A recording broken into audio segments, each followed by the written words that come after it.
हम लोग आज भगवत गीता के 7वें अध्याय के 24वें श्लोक को देख रहे हैं। बहुत महत्वपूर्ण श्लोक है। उसकी व्याख्या थोड़ी लंबी हो सकती है लेकिन बहुत महत्वपूर्ण है। मेरे पीछे बोलिए। अव्यक्तम व्यक्तिमापन्नम अव्यक्तं व्यक्तिमापन्नं मन्यते माम बुद्धयः मन्यन्ते मामबुद्धया परम भावम अजानन्तो परं भावमजानन्तो ममाव्यम अनुत्तमम्। ममाव्ययमनुत्तमम्। अव्यक्तम व्यक्तिमापन्नम अव्यक्तं व्यक्तिमापन्नं मन्यन्ते माम बुद्धयः मन्यन्ते मामबुद्धया परम भावम अजानन्तो परं भावमजानन्तो ममाव्ययम अनुत्तमम्। ममाव्ययमनुत्तमम्। तो भगवान यहाँ पे क्या बता रहे हैं? भगवान ये कह रहे हैं, इसका थोड़ा बेस कम कर दीजिए स्पीकर का। भगवान ये कह रहे हैं कि अगर किसी को आता है तो अगर नहीं, आपको इसको आता है वो उसको टच कीजिए। इसीलिए से गीता किसी को आती है उसी को बोलना चाहिए नहीं तो बेस की जगह ट्रिबल ट्रिबल ठीक कर दीजिए और बेस कम कर दीजिए। हरे कृष्णा। अभी ठीक है बस तो यहाँ थीम क्या है? ये विचार ये है कि क्या भगवान निराकार से साकार रूप में प्रस्तुत हुए हैं? कुछ लोग इस प्रकार से सोचते हैं, लेकिन भगवान ऐसे लोगों को बोलते हैं अबुद्धि। उनके पास न सिर्फ कम बुद्धि है ही नहीं। अगर कुबुद्धि बोलते तो बोलते बुरी बुद्धि है, और दुर्बुद्धि मतलब क्या बोलते अल्प बुद्धि बोलते तो बोलते कि बुद्धि थोड़ी कम है। लेकिन यहाँ शब्द है अबुद्धया, मतलब बुद्धि है ही नहीं। क्यों बुद्धि नहीं, इसमें विचार करेंगे। तो देखिए, जब शब्दों को अर्थ को देखिए, अव्यक्तम व्यक्ति मापन्नम। कुछ लोग सोचते हैं मन्नते मामा बुद्ध है, जो लोग के पास बुद्धि है ही नहीं, वे भगवान कृष्ण के बारे में सोचते हैं कि पहले वे निराकार थे और उस निराकार से अब साकार आया है। और ये आप देख सकते हैं प्राय भारत में इस प्रकार की धारणा है कि अंततो गत्वा जो परम सत्य है वह निराकार है और उसी से साकार रूप हमारे सामने आए हैं। और वह ऐसा क्यों सोचते हैं? तो भगवान कहते हैं परम भावम अजानंतो, मेरे परम भाव को नहीं समझते। प्रभुपाद यहाँ पे अनुवाद किए सत्ता को। सत्ता मतलब होता है अस्तित्व। सत्य के बहुत सारे अर्थ हैं, हम टीका में पढ़ेंगे और उसको आप लोग देखिएगा कि भाव का अर्थ बहुत तरह से ले सकते हैं और भगवान के ऊपर सभी घटित होगा और उन सभी के बारे में वो नहीं जानते। भाव का एक अर्थ तो हो गया सत्ता, परम सत्ता मतलब परम अस्तित्व, कि भगवान सभी चीजों के स्रोत हैं, जन्मादि अस्यतः, वह नहीं जानते। निर्विशेष ब्रह्म के भी स्रोत वही हैं, वो नहीं जानते। परम भावम अजानंतु, नहीं जानने के कारण क्या नहीं जानते हैं, कैसा भाव है भगवान का? तो कह रहे हैं मम मम अव्ययम अनुत्तमम, मैं अव्यय हूं, अनश्वर हूं, अर्थात शाश्वत हूं, ये नहीं समझते। कुछ लोग सोचते हैं कि वाकई सोचते हैं कि भगवान कृष्ण को बहेली ने मार दिया था। बिल्कुल बिल्कुल कन्विंस्ड है कि बहेली ने उनको मार दिया था और उनके वंश की का ध्वंस इसलिए हो गया था क्योंकि उन्होंने महाभारत का युद्ध कराया था। और अनुत्तमम, शाश्वत तो जीव भी है। शाश्वत तो जीव भी है, ये तो हमारी भी सत्ता इस प्रकार से है, लेकिन भगवान का भाव क्या है, सत्ता क्या है? अनुत्तमम, उनके जैसे, उनसे उनसे श्रेष्ठ कोई व्यक्ति नहीं, उनसे परे कोई व्यक्ति नहीं है। तो इसलिए, और परम का अर्थ और भी है कि परम का अर्थ है प्रकृति के परे, इस जगत के परे। तो हम लोग उसको आगे टीका पढ़ते हैं। प्रभुपाद बुद्धिहीन मनुष्य मुझको ठीक से न जानने के कारण सोचते हैं कि मैं भगवान कृष्ण पहले निराकार था और अब मैंने इस स्वरूप को धारण किया है। वे अपने अल्प ज्ञान के कारण मेरी अविनाशी तथा सर्वोच्च प्रकृति को नहीं जान पाते। गीता भूषण टीका। वे लोग कितने अयोग्य हैं जो मुझे छोड़कर देवताओं की पूजा करते हैं। भगवान इस बात को बोल रहे हैं। वे बुद्धिहीन हैं क्योंकि उपनिषदों को जानते हुए भी उनमें मेरे प्रति कोई भक्ति भाव नहीं है और इसके परिणाम स्वरूप वे कभी भी मेरे असली स्वभाव को नहीं समझ सकता। बहुत महत्वपूर्ण बात ये बोल रहे हैं। एक्चुअली जिसमें एक श्लोक कोट किया जाएगा कि आपकी कृपा प्राप्त करके ही व्यक्ति आपको समझ सकता है, उसमें भी, उसकी टीका में भी बलदेव विद्याभूषण की टीका है, भक्त नंदनी 10th कैंटो में, और उसमें भी यही बात बोलते हैं कि केवल उपनिषद को पढ़ने मात्र से आप भगवान को नहीं जान सकते। जब तक श्रवण कीर्तन भक्तों के संग में ना किया जाए तो भगवान की कृपा प्राप्त होती नहीं है, और कृपा के बिना तत्व ज्ञान होता नहीं है, भगवान की पूजा नहीं होती है। तो इसलिए केवल उपनिषद का शुष्क ज्ञान अपनी शक्ति से कुछ पढ़ता रहे और सोचे कि भगवान के स्वरूप को समझ जाएगा, नहीं समझ पाएगा। अपितु उपनिषद पढ़ करके वह यही समझेगा कि परम सत्य निराकार है। उपनिषदों में सीधे सीधे भगवान का वर्णन नहीं होता। कुछ ऐसे उपनिषद हैं जैसे गोपाल तापनी उपनिषद, उसमें भगवान का वर्णन है, लेकिन अन्यथा अन्य उपनिषद को पढ़ करके व्यक्ति यही समझता है कि भगवान निराकार है। ये सत्य बात है। हम भरतपुर में एक प्रचार के लिए जाते हैं, तो वहां एक भक्त बता रहे थे किस प्रकार से उन्हें संस्कृत पढ़ने के मतलब पढ़ना था। उनको पीएचडी वगैरह कर चुके हैं, पीएचडी तो नहीं किया लेकिन एमए वगैरह किया है, खूब पढ़ा हुआ है। तो कहते हैं सब पढ़ा है हमने, उपनिषद, ईशोपनिषद, ये वो सब पढ़ा हुआ है, लेकिन भगवान कृष्ण है ये समझ में नहीं आया था। ये तो प्रभुपाद जी ग्रंथ पढ़ के समझ में आया। गीता भी पढ़ चुके थे, तो अब देख लीजिए, गीता पढ़ा है, सारे उपनिषद पढ़ लिए, वेदांत पढ़ लिया, लेकिन ये समझ में नहीं आया कि कृष्ण भगवान है। तो समझ में क्यों नहीं आया? क्योंकि टीचर को भी समझ में नहीं आया था। ये भी स्वाभाविक सी बात है कि वो स्टूडेंट के रूप में पढ़ रहे हैं, क्यों समझ में नहीं आया? क्योंकि टीचर को भी समझ में नहीं आया। और टीचर को क्यों समझ में नहीं आया? क्योंकि उनके टीचर को समझ में नहीं आया है। तो ना समझने वालों की परंपरा ये है, बनी हुई है। भगवान की कृपा नहीं प्राप्त है उनको। गीता में तो साफ है ना कि भगवान कृष्ण यही तो बात है, गीता में साफ है, तो फिर क्यों नहीं देख पाते? क्यों? जैसे अभी ये बात आगे और आएगी, वो पीएचडी और एमए भी कर उस रखी पे है। पीएचडी भी कर लिया, एमए भी कर लिया, लेकिन ये समझ में नहीं आया कि कृष्ण भगवान है। ये कितना आश्चर्य होता है ना, लेकिन ये हम वाकई होते हुए देखते हैं। अभी मुझे भक्त ने एक प्रश्न किया कि आर्य समाज के लोग वेद पढ़ते हैं लेकिन गीता और भागवत को नहीं मानते। कितना आश्चर्य की बात। वो ये नहीं समझ पा, वो कहते हैं कि वेदों का वर्णन कृष्ण में कहाँ है, कृष्ण का वर्णन वेदों में कहाँ है, जबकि भगवान गीता में कह रहे हैं वेदों का प्रयोजन मुझको समझना है। तो ये दिखाता है, एकदम स्पष्ट दिखाता है कि ज्ञान की धारा भगवान प्रकट करते हैं। सीधा स्वामी पाद इस बात को बोलते हैं, अरे भाई वो नहीं जानते हैं तो आप जनवा दीजिए। उसका लिंक है अगले श्लोक जो हम आगे चर्चा करेंगे कि नहीं, ना हम प्रकाश सर्वस्य, मैं भी अपने आप को प्रकाशित नहीं करता। उपनिषद पढ़ रहे हैं लेकिन भगवान वो ज्ञान का करंट चालू नहीं करते, क्योंकि कृपा नहीं है उनकी, उनकी भगवान के प्रति प्रेम नहीं। एक भक्त की बात मुझे आ रही थी, कह रहे ईशोपनिषद नहीं इश्को उपनिषद होना चाहिए। मतलब उस उपनिषद को पढ़ करके भगवान से इश्क प्रेम हो जाना चाहिए। लेकिन भगवान से प्रेम कुछ नहीं होता है, क्योंकि इस प्रकार का वर्णन ही नहीं करते। अब देखिए, ओम पूर्णमिदः पूर्णमिदं पूर्णात् पूर्णमुदच्यते पूर्णस्य पूर्णमादाय पूर्णमेवावशिष्यते। ये तो समझ लिया कि पूर्ण से पूर्ण आता है, पूर्ण जो है आता है वह भी पूर्ण है, लेकिन ये नहीं समझ में आता कि वह पूर्ण कृष्ण कौन? कृष्ण है। कृष्ण का नाम जो है उस उपनिषद में कहीं नहीं आता। प्रभुपाद जी उसको जब अनुवाद करते हैं तो समझाते हैं कोई एक व्यक्ति है भगवान कृष्ण, और नहीं तो पूर्ण मतलब समझेंगे गोला गोल रोशनी, जो वही उससे पूरा जगत आया है। यस। और पूर्णमिदम पूर्णात् पूर्णमिदम, हाँ। प्रभुपाद जी ने उनको बताया कि कृष्ण है पूर्ण। यस। तो प्रभुपाद जी ने मतलब किस बिहाफ पे प्रभुपाद क्योंकि प्रभुपाद जी ने भागवत, भी क्योंकि भक्त है, वो समझते हैं कि पूर्ण किसकी बात की जा रही है। उन्होंने प्रमाण तो लिया देखिए होगा ना। पहली बात तो यह है कि अगर पूर्ण की ही बात करें तो अगर किसी वस्तु में अगर वो सब कुछ का स्रोत है, पूर्ण से पूर्ण आया है, तो इस जगत में हम रूप देखते हैं कि नहीं?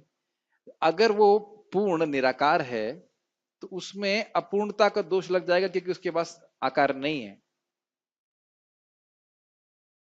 तो पूर्ण मतलब उसका निराकार स्वभाव भी होना चाहिए और साकार स्वभाव भी होना चाहिए। मैं इससे पहले कि आगे जाऊं, थोड़ा एक फिलोसफिकल बात बोलना चाहता हूं, थोड़ा ध्यानपूर्वक सुनना पड़ेगा। अगर पूछा जाए कि अंधकार और रोशनी, प्रकाश में किसकी सत्ता मुख्य है, तब क्या बोलेंगे? रोशनी की। यानी अंधकार का अर्थ है रोशनी का अभाव। रोशनी का अर्थ ये नहीं है कि अंधकार का अभाव।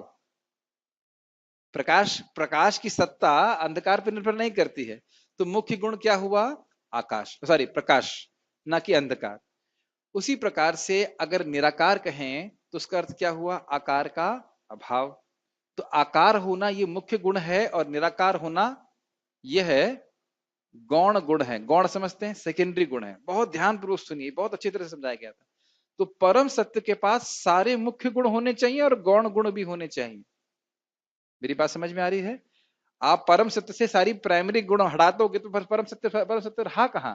तो परम सत्य में मुख्य गुण होना चाहिए। तो मुख्य गुण क्या है? आकार। समझ में आ रहा है? और निराकारता क्या है? वो गौण गौण गुण है। वह भी भगवान का है, ब्रह्म है, भगवान का गुण है। लेकिन भगवान का मुख्य गुण क्या है? साकार। तो मुख्य गुण से गौण गुण आते हैं। भाई जैसे सूर्य है, सूर्य एक व्यक्ति है, उनके गोला है, और एक प्रकाश है, तो प्रकाश तो सूर्य पे आधारित है ना, सूर्य तो प्रकाश पर आधारित नहीं है। समझ रहे हैं? समझ में आ रहा है? ये थोड़ी सी बात महत्वपूर्ण है। इसीलिए परम परम सत्य आकार ही है। फिलोसफिकल दृष्टि से, दर्शन की दृष्टि से भी समझना चाहिए। तो भगवान में सारे मुख्य गुण होने चाहिए और गौण गुण भी होने चाहिए। सभी गुणों के स्रोत वही है वो। Make sense? बहुत इंपॉर्टेंट पॉइंट था। तो भगवान के स्वभाव को नहीं समझ पाते। ऐसी कोई वस्तु हमारे पास और भगवान के पास नहीं है। यस, तो आई कहां से? फिर आप ऐसा ये हो कैसे कैसे कह सकता है? सकते हैं? जन्मादि अस्य यतः। परम सत्य की क्या परिभाषा है? कि जो सभी का स्रोत है। तो इस जगत में जब आप रूप देख रहे हो, तो रूप का स्रोत कौन है? परम सत्य। तो परम सत्य के पास स्वयं ही रूप नहीं है, तो इस जगत में रूप कहां से आया? Make sense? आप प्रभु बच्चे को थोड़ा सा, हरि बोल प्रभु, आज का श्लोक बहुत फिलोसफिकल है, बच्चे को आप माता जी के पास छोड़ के आइए, मैं दिक्कत होगी ये। ठीक है।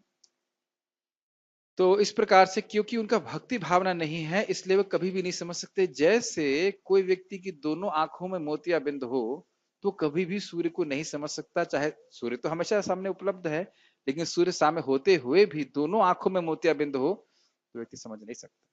ठीक है। लोग मेरे असली स्वभाव को ना समझकर सोचते हैं कि मैंने एक भौतिक रूप को धारण किया है। वे सोचते हैं कि भौतिक रूप को धारण करने से मैं उनके इंद्रियों को दृश्य हूं।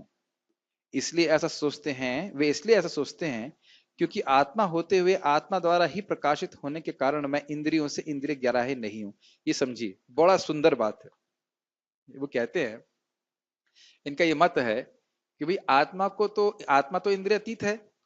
हम भी अपने आप को नहीं देख पा रहे ना, अभी देख पा रहे हैं? हम आत्मा है हम, लेकिन देख कहां पा रहे हैं अपने आप को? देख पा रहे हैं, अनुभव कर रहे हैं कि मैं एक सचेत व्यक्ति हूं, लेकिन देख हम अभी नहीं पा रहे हैं। तो कह रहे हैं कि आत्मा का अनुभव तो जड़ इंद्रियों से नहीं किया जा सकता है। आप ये कह रहे हो, भक्त लोग कहते हैं कि भगवान पूर्ण आत्मा है। तो अब ये जो व्यक्ति दिख रहा है, मतलब भगवान कृष्ण, यह तो हमको अपनी इंद्रियों से दिख रहा है।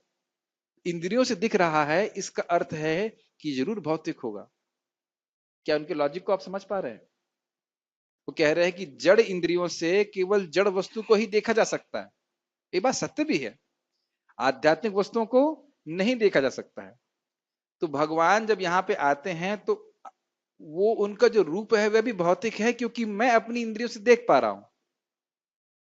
क्या ये बात समझ में आ रही है? उनका उनका गलत लॉजिक समझ में आ रहा है। लेकिन वह ये नहीं समझ पा रहे हैं कि भगवान असीमित शक्ति से युक्त हैं। भगवान के पास, अब भगवान अपनी अचिंत शक्ति से अपने आप को पूरी तरह आध्यात्मिक रखते हुए भी भौतिक जगत में भौतिक जीवों के सामने जब वह चाहें, उनकी इंद्रियों के गोचर हो सकते हैं। मेरी बात समझ में आ रही है? इसी को आपने अगर याद हो, ऋषभ देव जी क्या बोलते हैं? इदम शरीरम मम दुर्विभाव्यम। ये जो मेरा शरीर है, ये भौतिकतावादी लोगों के दुर्विभाव्य है। उनको समझ में नहीं आता है कि भगवान का गुण किस प्रकार का है। जब वे दिव्य स्वरूप को प्रकट करते हैं, तो भगवान अपने स्वरूप को प्रकट करते हैं किसकी इच्छा से? अपनी स्वयं की इच्छा से। जब वो लीला करने यहाँ पे आते हैं, तो स्वयं ही अपने स्वरूप को प्रकट करते हैं, और सामान्य व्यक्ति नहीं समझ पाते हैं कि साक्षात भगवान है। इसके ऊपर हम चैतन्य महाप्रभु की लीला भी आपको सुनाएंगे, आज छोड़ेंगे नहीं। ठीक है?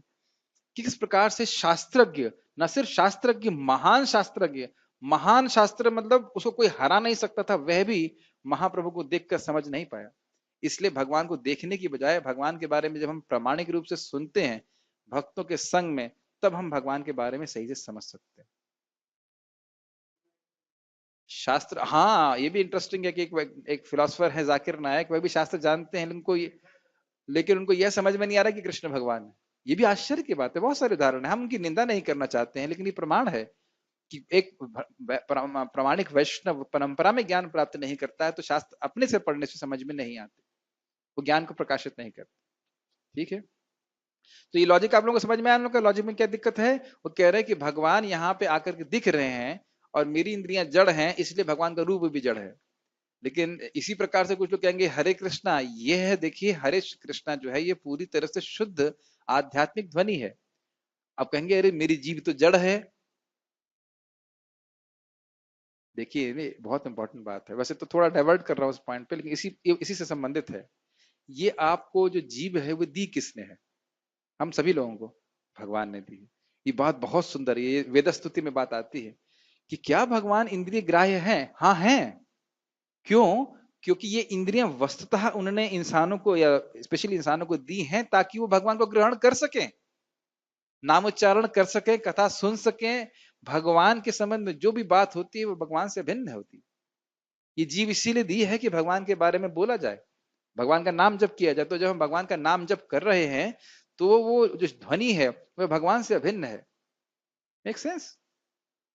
ये भले लग रहा है आपको हरे कृष्णा ऐसा करके है, लेकिन वह आज पूरी तरह चिन्मय आध्यात्मिक ध्वनि है। उसका अनुभव हमको आगे और होगा जैसे जैसे भक्ति हमारी बढ़ती चली जाएगी। समझ में आ रहा है? अतः श्री कृष्ण नामादि न भवेद ग्राह्यम इंद्रिय सेवोन्मुखे जीवादाउ स्वयं स्फुरतः।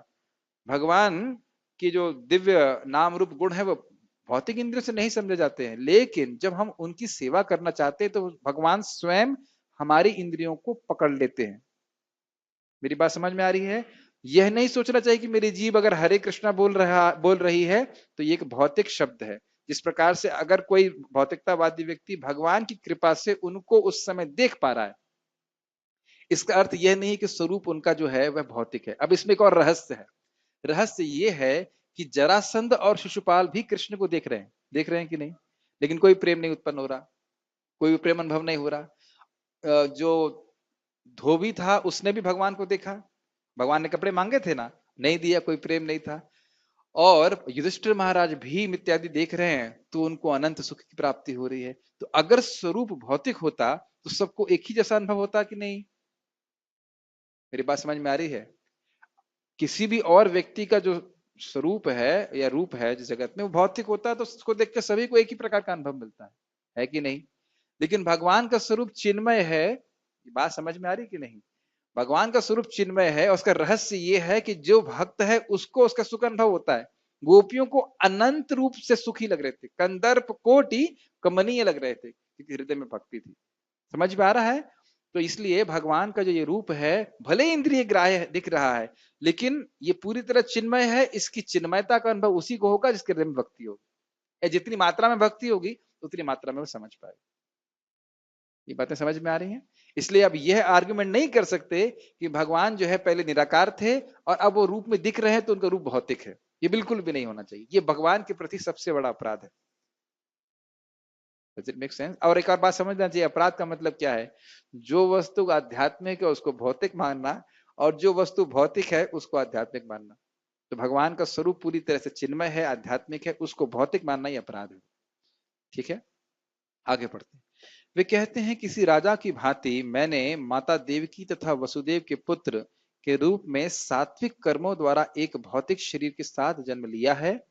ऐसे कहने का कारण यह है कि क्योंकि वो मेरे परम स्वभाव जो कि शाश्वत और अतुलनीय है उसे नहीं जानते। ऐसा इसलिए कि उनके पास भक्तों के संग का अभाव है जो मेरे बारे में जानते हैं। समझ में आ रहा है?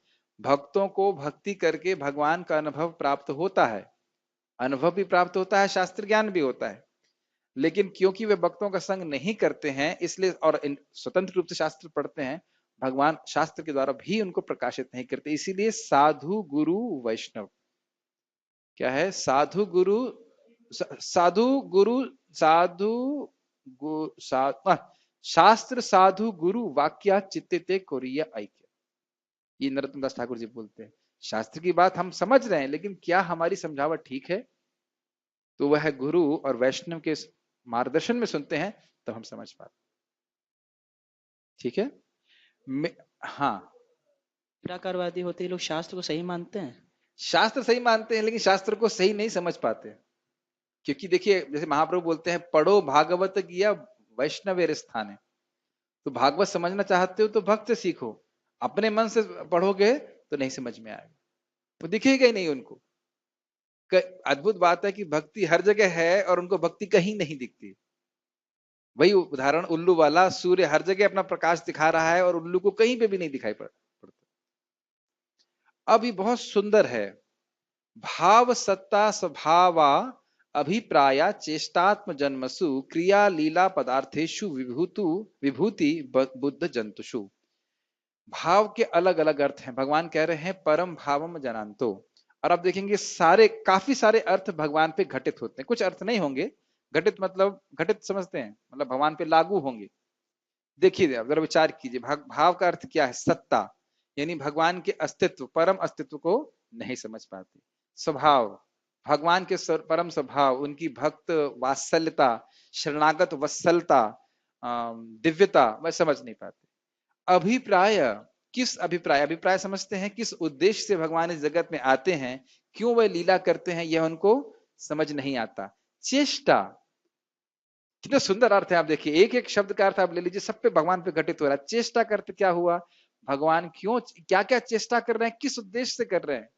जैसे कि भगवान महाभारत के युद्ध में भाग लेने के लिए कितना उद्यत हैं, कितना प्रयासरत हैं। ऐसा लगता है कि उन्हें कुछ राज्य चाहिए, लगता है कि नहीं। और लोग इस प्रकार का भगवान पे आरोप भी करते हैं, लेकिन वह चेष्टा भगवान की समझ में नहीं आती। भगवान का जन्म जन्म तो बिल्कुल ही समझ में नहीं आता है लोगों को, अगर भगवान के बारे में ना सुने। जैसे अभी हमने पढ़ा कि वो सोचते हैं सात्विक कर्मों के द्वारा सात्विक शरीर प्राप्त किया है। क्रिया समझ में आती है क्या? क्रिया भी समझ में नहीं आती। देखिए एक भाव अर्थ के आप अलग अलग अर्थ ले लेंगे तो उससे कम से कम 6-7 अर्थ बन जाएंगे। कि भगवान की परम क्रिया समझ में नहीं आती, परम अभिप्राय समझ में नहीं आता, परम चेष्टा समझ में नहीं आती, जन्म समझ में नहीं आता, लीला लीला भी समझ में नहीं आती। पदार्थ भगवान पे घटित नहीं होगा, पदार्थ तो मैं नहीं समझ रहा कि पदार्थ उस पर घटित होगा। विभूति, भगवान की शक्तियां समझ में नहीं आती।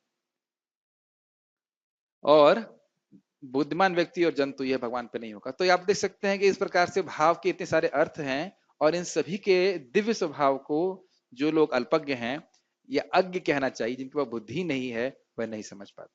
ठीक, एक अच्छी बात है, शास्त्र पढ़ने की बुद्धि तो है, लेकिन भगवान को समझने की बुद्धि नहीं है। इसको एक बहुत सुंदर तरीके से समझिए। हमारे एक भक्त ने बहुत अच्छी तरह से बताया, बहुत अच्छी बात। वो बोले कि भाई केमिस्ट्री या इंजीनियरिंग की जो किताबें हैं वो इंग्लिश में लिखी जाती हैं कि नहीं? आप एक ही बार में समझ जाओगे, इतना सुंदर उत्तर दिया हमने। बात बोली, उन्होंने कहा कि भाई केमिस्ट्री की किताब अंग्रेजी में लिखी जाती है, तो आप अंग्रेजी सीख गए हो तो आप केमिस्ट्री सीख जाओगे। समझ में आया कि नहीं आया? सुंदर बात बोली कि भाई आप अगर अंग्रेजी जानते हो, इसका अर्थ यह नहीं कि आप केमिस्ट्री किताब पढ़ने लग जाओगे। मान लो हाई फाई किताब है, पीएचडी किताब है, एमए की किताब है, तो आप सब कुछ समझ लोगे। उसके लिए आपको ट्रेनिंग की आवश्यकता है कि नहीं? ये बात समझ में आ रही है? हाँ, केवल भाषा के ज्ञान से हम समझ नहीं सकते। उसी प्रकार से भगवान की भक्ति से रहित व्यक्ति अगर संस्कृत का ज्ञान रखता भी हो, तो भी वह भगवान की बात को समझ नहीं पाएगा। समझ में आ गया? ये बात बोली जा रही। मेरे भक्ति से रहित रहने के कारण वे मेरे स्वभाव को, उसके रूप गुण जन्म और कर्म के सहित नहीं समझ पाते, जो माया से परे हैं। मैं समझता हूं अब आप लोग समझ गए होंगे। भाव शब्द को यही 5-6 तरह से समझाया गया है। वे ये नहीं समझ पाते हैं कि मैं सर्वश्रेष्ठ और शाश्वत हूं। ये तो क्या था वो, अनुत्तमम, और उसकी व्याख्या कर रहे हैं अनुत्तम और अव्ययम शब्द की। अपितु वह ऐसा सोचते हैं कि मेरा एक सामान्य भौतिक रूप है जो अशाश्वत है। कभी कभी लोग प्रश्न करते हैं ना कि कृष्ण तो 5,000 साल पहले आए, वो भगवान कैसे हो गए? लेकिन उनको समझाना चाहिए कि सूर्य क्या कल आज सुबह उगा था? हम लोग बोलते भी सूर्य उग गया, सूर्य उगता है? सूर्य तो अभिव्यक्त होता है, सामने प्रकट हो रहा है। लेकिन एक सामान्य भाषा में बोलने के कारण हम लोग बोल देते हैं कि हाँ भाई सूर्य जो है उग रहा है। इसी प्रकार से भगवान शाश्वत हैं और उनकी गुण भी शाश्वत हैं। उनको हम लोग आज सुबह भगवान श्री राम के बारे में क्या सुना था कि जो गुण आप अच्छा सोचते हो कि भाई वो उसकी पराकाष्ठा क्या है, वह भगवान श्री राम में प्राप्त होती दिखती है। वहां देख लेना चाहिए कि वो गुण वहां पे होना चाहिए। तो इस प्रकार के भगवान के गुणों को वह नहीं समझ पाते। भगवान का स्वरूप ज्ञान और आनंद घन है। घन का मतलब होता है घनीभूत, कंडेंस्ड। तो भगवान का जो स्वरूप है वो आनंदमय है और ज्ञानमय है। अब आप यही बताइए, हमने पढ़ा था ना, नमो विज्ञान मात्राय, भगवान के चारों ओर ज्ञान का आवरण है, जिस प्रकार से सूर्य के चारों ओर तेज का आवरण है। अब अगर कोई कहे कि इस जगत में तो हमने कोई ऐसा व्यक्ति देखा नहीं जिसके चारों ओर तेज हो, कोई देखे हैं आप किसी को रोशनी निकल रही है उससे? ऐसा देखा नहीं है। तो क्या सूर्य देव भी ऐसे नहीं हो सकते? जिसने सूर्य को देखा नहीं है वह तो यही सोचेगा, अरे हमने तो कभी नहीं देखा कि ऐसा कोई व्यक्ति इसके शरीर से किरणें निकल रही हो। लेकिन सूर्य प्रत्यक्ष है, जिनके पास आंखें हैं उनके लिए सूर्य प्रत्यक्ष कहेंगे, देखो सूर्य सामने है, तो हमें तो नहीं दिख रहा। ये बात है। तो उसी प्रकार से भगवान का स्वरूप ही आनंदमय है, लेकिन भक्ति न होने के कारण वे समझ नहीं पाते। विज्ञानम आनंदम ब्रह्म, एक कोट कर रहे हैं, भगवान ज्ञान और आनंदमय है, बृहदारण्यक उपनिषद से। तो बड़ा स्पष्ट है, उनके अनेक गुण उनके रूप के ही समान है। समझ में आई बात? उनके गुण, उनके रूप, उनकी लीला वैशिष्ट, वैशिष्ट मतलब विशिष्ट लीला, स्पेशल लीला, वह सब भगवान ही हैं। वे इसीलिए उनको अद्वैत तत्व कहते हैं। क्या तत्व कहते हैं? अद्वैत तत्व। जैसे हमने जो लीला करी है, लीला नहीं, जो हम कार्य करते हैं वह हमसे भिन्न है, हमारा नाम हमसे भिन्न है, लेकिन अगर हम भगवान की लीला सुन रहे हैं, भगवान के तत्व को सुन रहे हैं, भगवान के गुणों को सुन रहे हैं, तो हम भगवान के संपर्क में आ रहे हैं। हम भी इस तरह अभी पूरी तरह समझ नहीं पाते, लेकिन यह लगता है कि अच्छा लग रहा है। इतना तो समझ में आता है कि हमें अच्छा लग रहा है, क्योंकि हम पैसे नहीं हमको दिए जा रहे हैं भगवान का गुणगान करने के लिए, तो इसीलिए हम उस कार्य को बिना पैसे लिए कर रहे हैं। मतलब हम उसका सुख की अनुभूति कर रहे हैं, अच्छा लग रहा है। और जैसे जैसे भक्ति बढ़ती जाती है, उसका अनुभव हमको और अधिक अधिक हो जाता है। जैसे यथा यथात्मा परिमृज्यते सौ मत पुण्य गाथा श्रवणाभिधाने तथा तथा पश्यति वस्तु सूक्ष्मात् चक्षुरिथैवांज संप्रयुक्तम। भगवान कृष्ण कहते हैं कि जिस प्रकार से आंख में आप दवा डालते हो, आप कौन सी दवा बनाते हैं आप लोग? नेत्र बिंदु, नेत्र ज्योति। तो नेत्र ज्योति, मान लीजिए किसी की आंख थोड़ा नहीं दिख रही है, तो नेत्र ज्योति डालेंगे तो क्या तुरंत ही उसको दिखना चालू हो जाएगा? नहीं। यथा यथात्मा परिमृज्यते सौ मत पुण्य गाथा श्रवणाभिधानै। जिस प्रकार से जितनी मात्रा में जीव की शुद्धि हुई है, जितनी मात्रा में भक्ति के द्वारा, मत पुण्य गाथा, पुण्य मतलब पवित्र करने वाली, अविद्या का निवर्तन करने वाली, ये भाषा समझ में आ रही है? अविद्या का नाश करने वाली। अब ये भाषा अगर मैं पहले दिन प्रवचन में करता जीएलए में, तो आपको कुछ समझ में नहीं आता, लेकिन आप देखिए कि आप शुद्ध हुए हैं, इसलिए आप समझ पा रहे हो। अपने अंदर देख लो आप। यही मैं बीएमएस में भाषा यूज करता, अविद्या निवर्तक और ये सब, तो आप कुछ समझ नहीं पाते, लेकिन आप स्वयं अपने जीवन में देखिए, आप समझ पा रहे हैं इस समय। तो भगवान की बात है कि जितनी मात्रा में मेरी श्रवण कीर्तन के द्वारा जीव शुद्ध होता है, परिमृज्य, परिमार्जन समझते हैं, सफाई करता है, सफाई हो जाता है चित्त का, उतनी मात्रा में वह क्या है, तथा तथा पश्यति वस्तु सूक्ष्मात्, वह वस्तु यानी भगवान की सूक्ष्मता अर्थात मधुरता का अनुभव कर पाता है। कैसे? चक्षुर यथैवान जैसे संप्रयुक्तम, जैसे चक्षु में अगर दवा दी जाती है, चक्षु मतलब आंख, आंख में दवा दी जाती है तो धीरे धीरे आंख की रोशनी सामने आने लगती है। ये स्वयं भगवान कृष्ण का कथन है। जितनी मात्रा में हम भक्ति करते जाएंगे, जैसे जैसे भक्ति करते जाएंगे, भक्ति बढ़ती जाएगी, उतनी मात्रा में भगवान का तत्व हमको और अधिक समझ में आएगा। समझ रहे हैं? ठीक है। अच्छा, उनके अनेक गुण उनके रूप के ही समान है। तो ये बात तब हमें समझ में, अभी तो हम धारण करते हैं, धारण भी कर पा रहे हैं कि कुछ भक्ति है, नहीं तो हम स्वीकार भी नहीं करते। और फिर धीरे धीरे जैसे भक्ति बढ़ती चली जाएगी, हम उसको और अधिक समझ पाएंगे। अनंत कल्याण गुणात्मको सौ, वे अनंत कल्याणमय गुणों से विभूषित हैं। अनंत का अर्थ बड़ा इंटरेस्टिंग है, दो अर्थ ले लीजिए इसके। अनंत, अनंत गुणों से विभूत, अनंत कल्याणमय गुणों से विभूषित है, मतलब एक की गुणों की कोई सीमा नहीं, दूसरा कि गुण कितना कल्याण कर सकते हैं उसकी भी कोई सीमा नहीं। समझ में आ रही है? भगवान के जो गुण है वे अनंत हैं, तो समझ में आ रहा है। और एक और अर्थ मेरे में आ रहा है, दूसरा, जितना जीव का कल्याण भगवान के गुण कर सकते उतना कोई कर नहीं सकता, कोई उसकी लिमिट नहीं है, एक। और तीसरा अर्थ यह है कि उन गुणों की भी कोई लिमिट नहीं है। मतलब दया की बात करें तो उस दया, दया कितनी है? अनंत। अगर सुंदरता की बात करें, अनंत। शक्ति की बात करें, अनंत। तो गुण नंबर मतलब संख्या की दृष्टि से अनंत, मात्रा की दृष्टि से अनंत, और जीवों का कल्याण करने की दृष्टि से भी अनंत। वो एक ही बात हो गई, मात्रा की शक्ति की। ठीक, ये विष्णु पुराण में बता। उनका जन्म एक अभिव्यक्ति मात्र है। अभिव्यक्ति मतलब हमेशा भगवान रहते हैं, भगवान अपने को प्रकट कर देते हैं। एक होती है प्रकट लीला जो भगवान यहाँ पे करते हैं, और एक होता है अप्रकट लीला जो भगवान की हमेशा चलती रहती है। इस समय भी वृंदावन में भगवान की लीला चल रही है, हम देख नहीं पा रहे।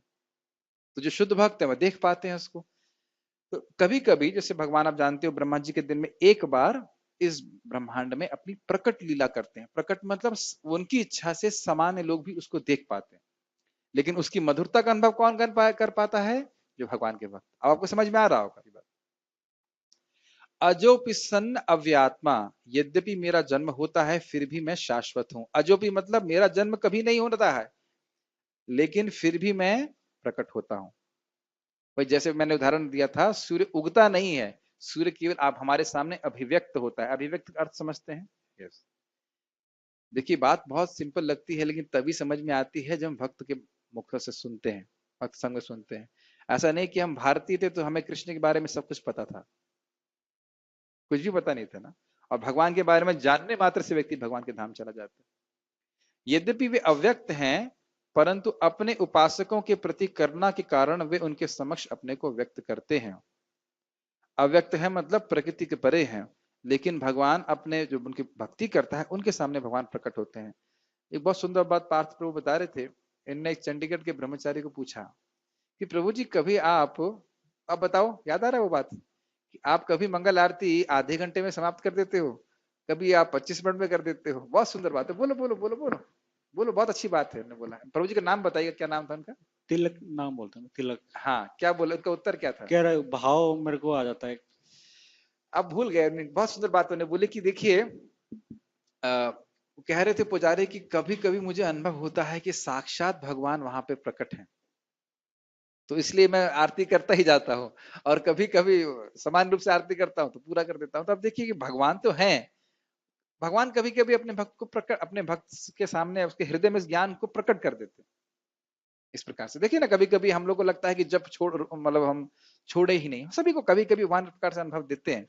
और कभी कभी ऐसा लगता है कि अरे कोई रुचि नहीं है, इस प्रकार से।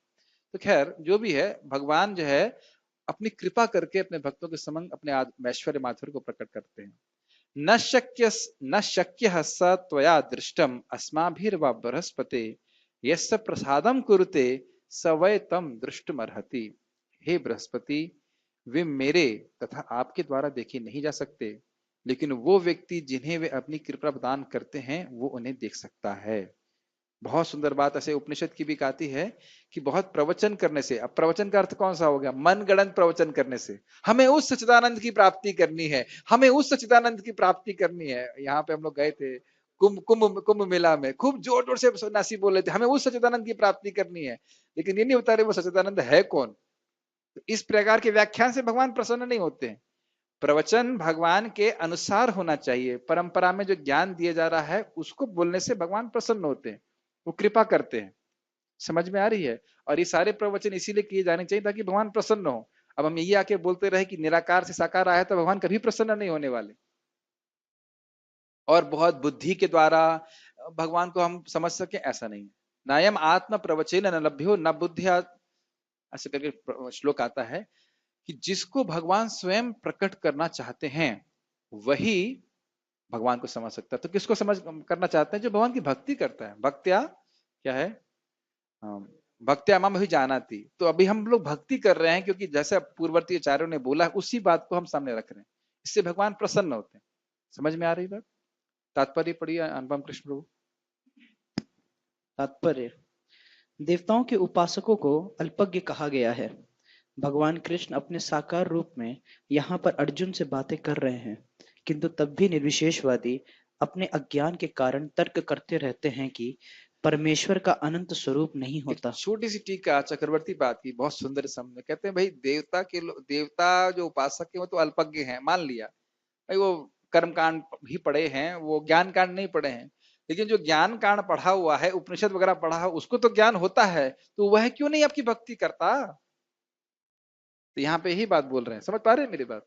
प्रभुपाद जी सारे टीकाओं को अपने इस पॉइंट उसमें लेते हैं, समझ रहे हैं लॉजिक?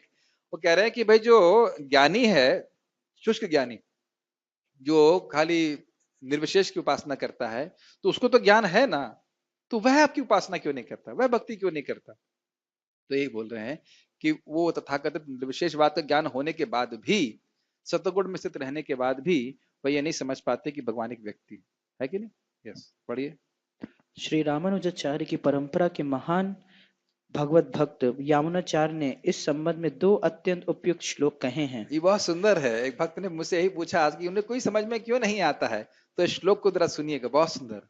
मेरे पीछे बोलिएगा। त्वाम त्वाम शील रूप चरित है परमा प्रकृष्टैः त्वां शीलरूपचरित परम प्रकृष्टे सत्त्वेन सात्विकतया प्रबलैश्च शास्त्रैः सत्त्वेन सात्विकतया प्रलभैश्च शास्त्रे प्रख्यात देव परमार्थविदां मतैश्च प्रख्यात दैव परमार्थविदां मतैश्च नैवासुर प्रकृतयः प्रभवन्ति बोद्धुम्।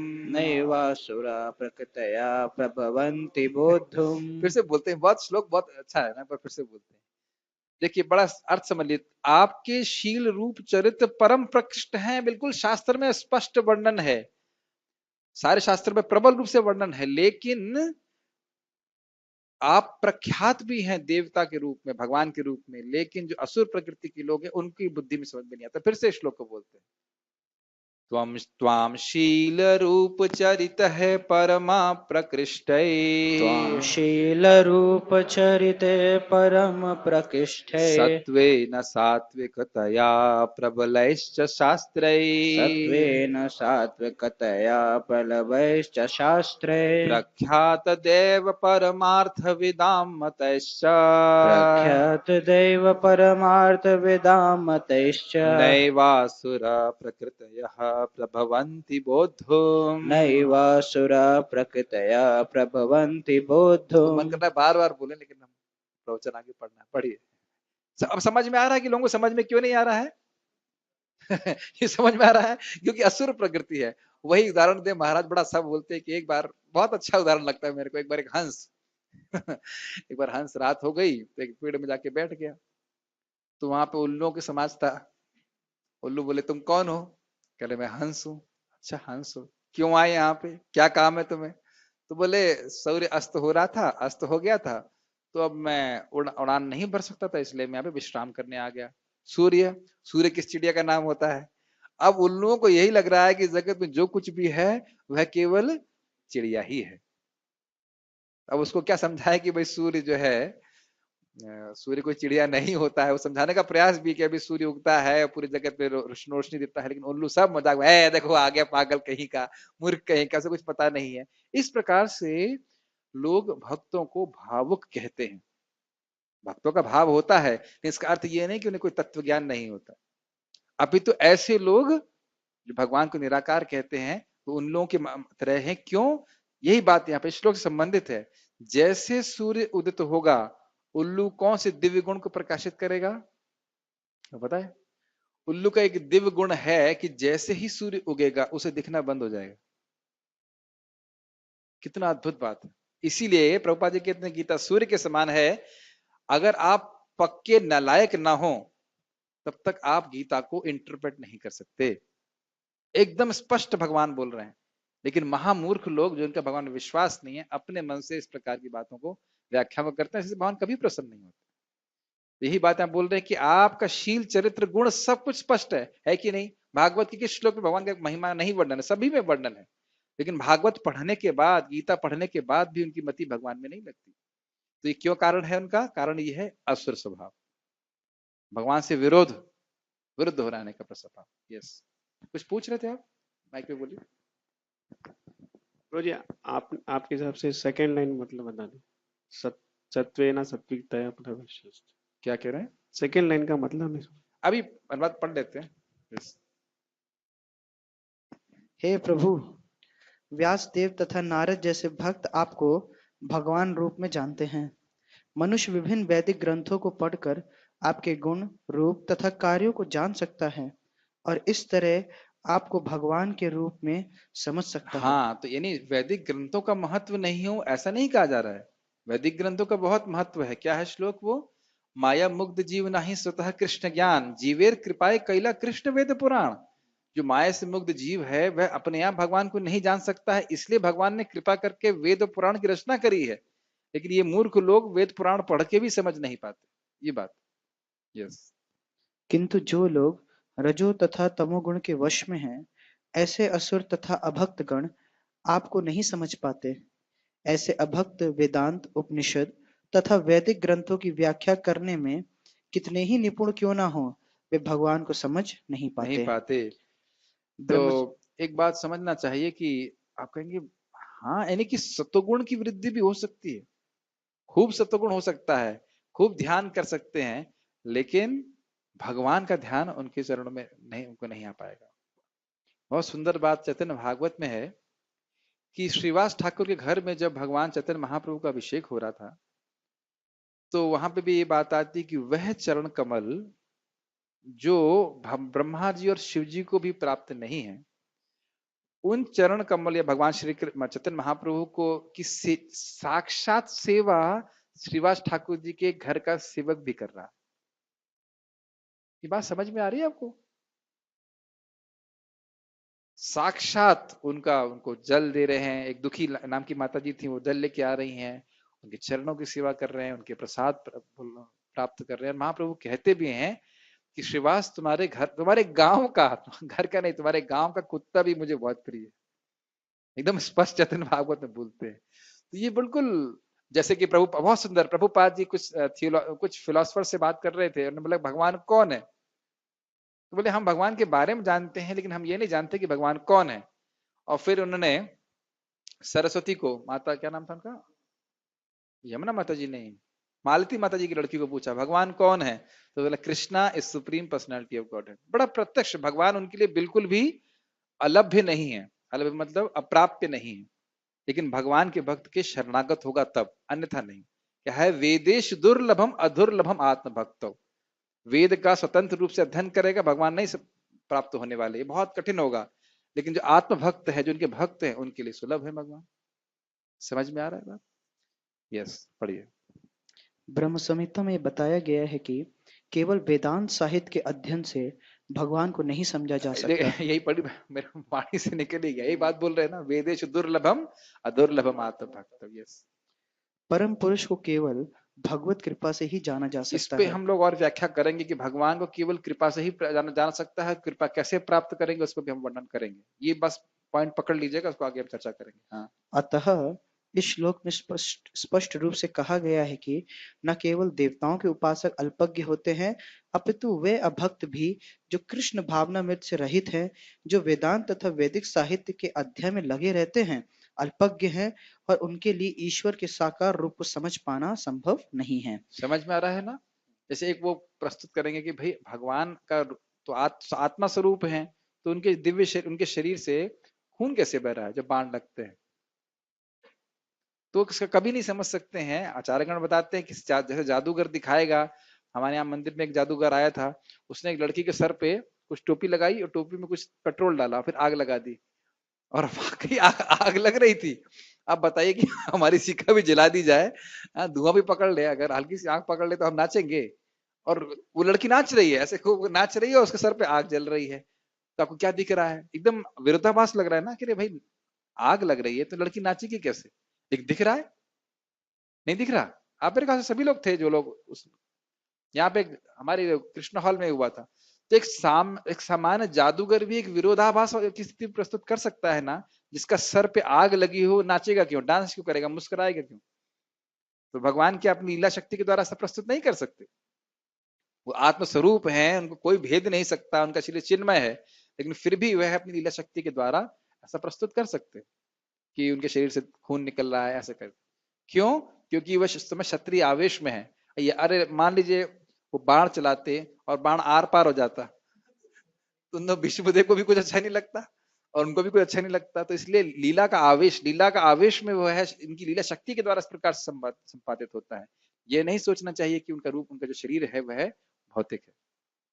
इसीलिए जैसे हम आज सुबह भी चर्चा कर रहे थे कि दुर्गा जी को भी समझ में नहीं आया, तो हमारे लिए तो और दुर्गम है अगर भक्तों से नहीं सुनते। ठीक है? यस। जो लोग परम सत्य को निर्विशेष करके मानते हैं, वे अभुदया बताए गए हैं, जिसका अर्थ है वे लोग जो परम सत्य के परम स्वरूप को नहीं समझते। श्रीमद् भागवत में बताया गया है कि निर्विशेष ब्रह्म से ही परम अनुभूति प्रारंभ होती है, जो ऊपर उठती हुई अंतर्यामी परमात्मा तक जाती है, किंतु परम सत्य की अंतिम अवस्था भगवान है। ब्रह्मेति वदन्ति तत्तत्त्वविदस् तत्त्वम् यज्ञानमद्वयम् ब्रह्मेति परमात्मेति भगवानिति शब्देत। तत्व वही है, तत्व में कोई अंतर नहीं है, लेकिन इसके अलग अलग सोपान हैं, लेवल समझते हैं, रियलाइजेशन का अलग अलग लेवल है। और उसको ब्रह्म कहा जाता है, परमात्मा कहा जाता है और भगवान कहा जाता है। मैं समझता हूँ इस बात को आप सब समझते हो, उसको हम व्याख्या नहीं करेंगे। हाँ, एक उदाहरण से बता देता हूँ। जैसे कोई बहुत दूर से कोई पहाड़ दिखाई पड़ रहा है आपको, तो कैसा दिखाई पड़ता है? बादल जैसा हरा हरा दिखाई पड़ता है ऐसे करके। फिर जब और थोड़ा पास में जाते हैं तो आपको पेड़ भी दिखाई पड़ने लग जाते हैं।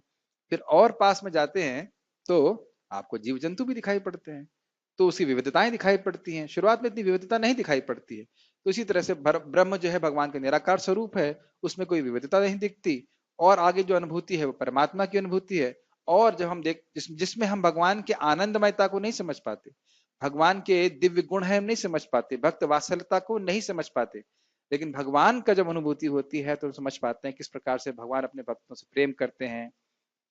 जैसे आज वो भरत महाराज वाली हम कहानी सुन रहे थे। भरत महाराज, जब हम पूरी लीला नहीं बता रहे, लेकिन जब सुनते हैं तो धीरे धीरे समझ में आता है कि भगवान कितना अपने भक्तों से प्रेम करते हैं। तो बिना भक्तों के संग में सुने हुए भगवान का तत्व समझ में नहीं आता। यस। आधुनिक निर्विशेषवादी तो और भी अधिक अल्पज्ञ हैं, क्योंकि वे पूर्वगामी शंकराचार्य का भी अनुसरण नहीं करते, जिन्होंने स्पष्ट बताया है कि कृष्ण परमेश्वर हैं। हाँ, भगवत गीता की व्याख्या में शंकराचार्य जी कहते हैं नारायणो पर अव्यक्तात्, अव्यक्त के परे भी नारायण है। अव्यक्त मतलब इस जगत प्रकृति की वह अवस्था जिसमें कुछ भी सृष्टि नहीं होती है, अव्यक्त कहते हैं। उसके परे भी भगवान नारायण है, स्वयं शंकराचार्य जी बोल रहे हैं, लेकिन वह इसको स्वीकार नहीं करते। यस। और उसकी कुछ व्याख्या करना चालू कर देते हैं उल्टा पुल्टा। यस। अतः निर्विशेषवादी परम सत्य को न जानने के कारण सोचते हैं कि कृष्ण देवकी तथा वासुदेव के पुत्र हैं, या कि राजकुमार हैं, या कि शक्तिमान जीवात्मा हैं। भगवत गीता में भी इसकी भर्त्सना की गई है। अवजानन्ति माम मूढ़ा मानुषम तनुम आश्रिता। हाँ, तो निंदा नहीं करनी चाहिए, लेकिन भगवान के शब्दों को हम दोहरा सकते हैं। समझ में आया? भगवान यहाँ पे कोई बड़े मीठे मीठे शब्द नहीं बोल रहे, कह रहे हैं मूढ़ है, तथाकथित रूप से बहुत ज्ञानी होगा, लेकिन महामूर्ख। क्या प्लीज समझिए, ऐसा मत सोचिए कि ऐसा नहीं होता है, केवल थ्योरी है। मैं एक बार अनपरा पावर स्टेशन में अपने मामा जी के यहाँ गया था, और वहां मैं प्रवचन कर रहा था। एक पंडित जी बैठे हुए थे, कह रहे हैं नहीं नहीं, कृष्ण से परे भी कुछ है, कृष्ण भगवान है लेकिन उससे परे भी कुछ है, या गीता के परे भी कुछ है। इस प्रकार की बातें बोलते हैं। तथाकथित रूप से ब्राह्मण थे। तब मैंने उनको बोला कि उनको बोला मतलब बाद में मामा जी को बोला था, इसका अर्थ है कि इन्हें गीता कभी पढ़ी ही नहीं है, क्योंकि भगवान स्वयं बोल रहे हैं कि इसको जानने के बाद, नहीं बोल रहे ना 7वें अध्याय में, इस ज्ञान को जानने के बाद तुम्हारे लिए कुछ भी जानना बाकी नहीं रहेगा। तो किस आधार पे आप कह रहे हो कि गीता के परे कुछ ज्ञान है? हाँ, ये बात सत्य है कि गीता के जो तथ्य हैं, या जो हम तत्व सीख रहे हैं, सिद्धांत सीख रहे हैं, उसका विस्तार हम भागवत में सीखते हैं, वो एक अलग बात है। लेकिन सिद्धांत परिवर्तन नहीं होता। आप मेरी बात समझ रहे हो? जो सिद्धांत हम भगवत गीता में सीख रहे हैं, आप देखो कि जब भगवत गीता ठीक से समझ लेते हैं तो भागवतम बड़ी आसानी से समझ में आती है। कि जो सिद्धांत हम भगवत गीता में सीखे हैं वह हम भागवत में होते हुए देखते हैं। सिद्धांत में ऐसा नहीं कि भागवत कुछ नया सिद्धांत दे रही, सिद्धांत वही है जो गीता का सिद्धांत। समझ में आ रहा है? ऐसा बोलते हैं भगवान, अहम सर्वस्व प्रभो, सभी का स्रोत मैं हूं। भागवत क्या बोलती है? जन्माद्यस्य यतः। तो सिद्धांत में परिवर्तन आया? सिद्धांत में कोई परिवर्तन नहीं आया। तो इसीलिए कोई बोला अगर गीता है तो भागवत की क्या जरूरत है? अरे तो भगवान की कीर्ति तो बोली ही जा सकती है, विस्तार किया जा सकता है, तो इसलिए वह कोई दिक्कत नहीं, लेकिन सिद्धांत में कोई परिवर्तन नहीं आता। तो ये मूर्ख लोग हैं जो इस प्रकार से शास्त्र पढ़ने के बाद भी समझ नहीं पाते। यस। तथ्य तो ये है कि कोई बिना भक्ति के तथा कृष्ण भावना में विकसित किए बिना कृष्ण को नहीं समझ सकता।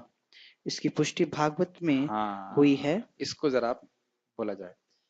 अथापि ते देवपदाम्बुजद्वया अथाति ते देवपदाम्बुजद्वया प्रसादलेशानुगृहीत एव हि प्रसादलेशानुगृहत एव हि जानाति तत्त्वं भगवन् महिम्नो जानाति तत्त्वं भगवन् महिम्नो न चान्य एकोऽपि चिरन् विचिन्वन्। न चान्य एकोऽपि चिरन् विचिन्वन्। एक और तरह से गाते हैं इसको।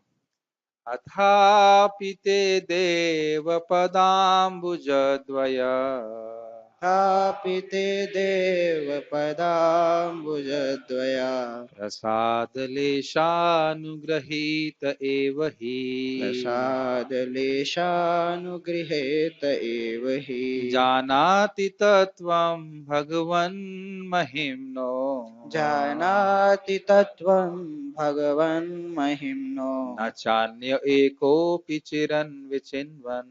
न चान्य एकोऽपि चिरन् विचिन्वन्। ये ट्यून मैंने सच्चिदानंद महाराज से की। एक बार फिर से गाते हैं, बहुत सुंदर श्लोक।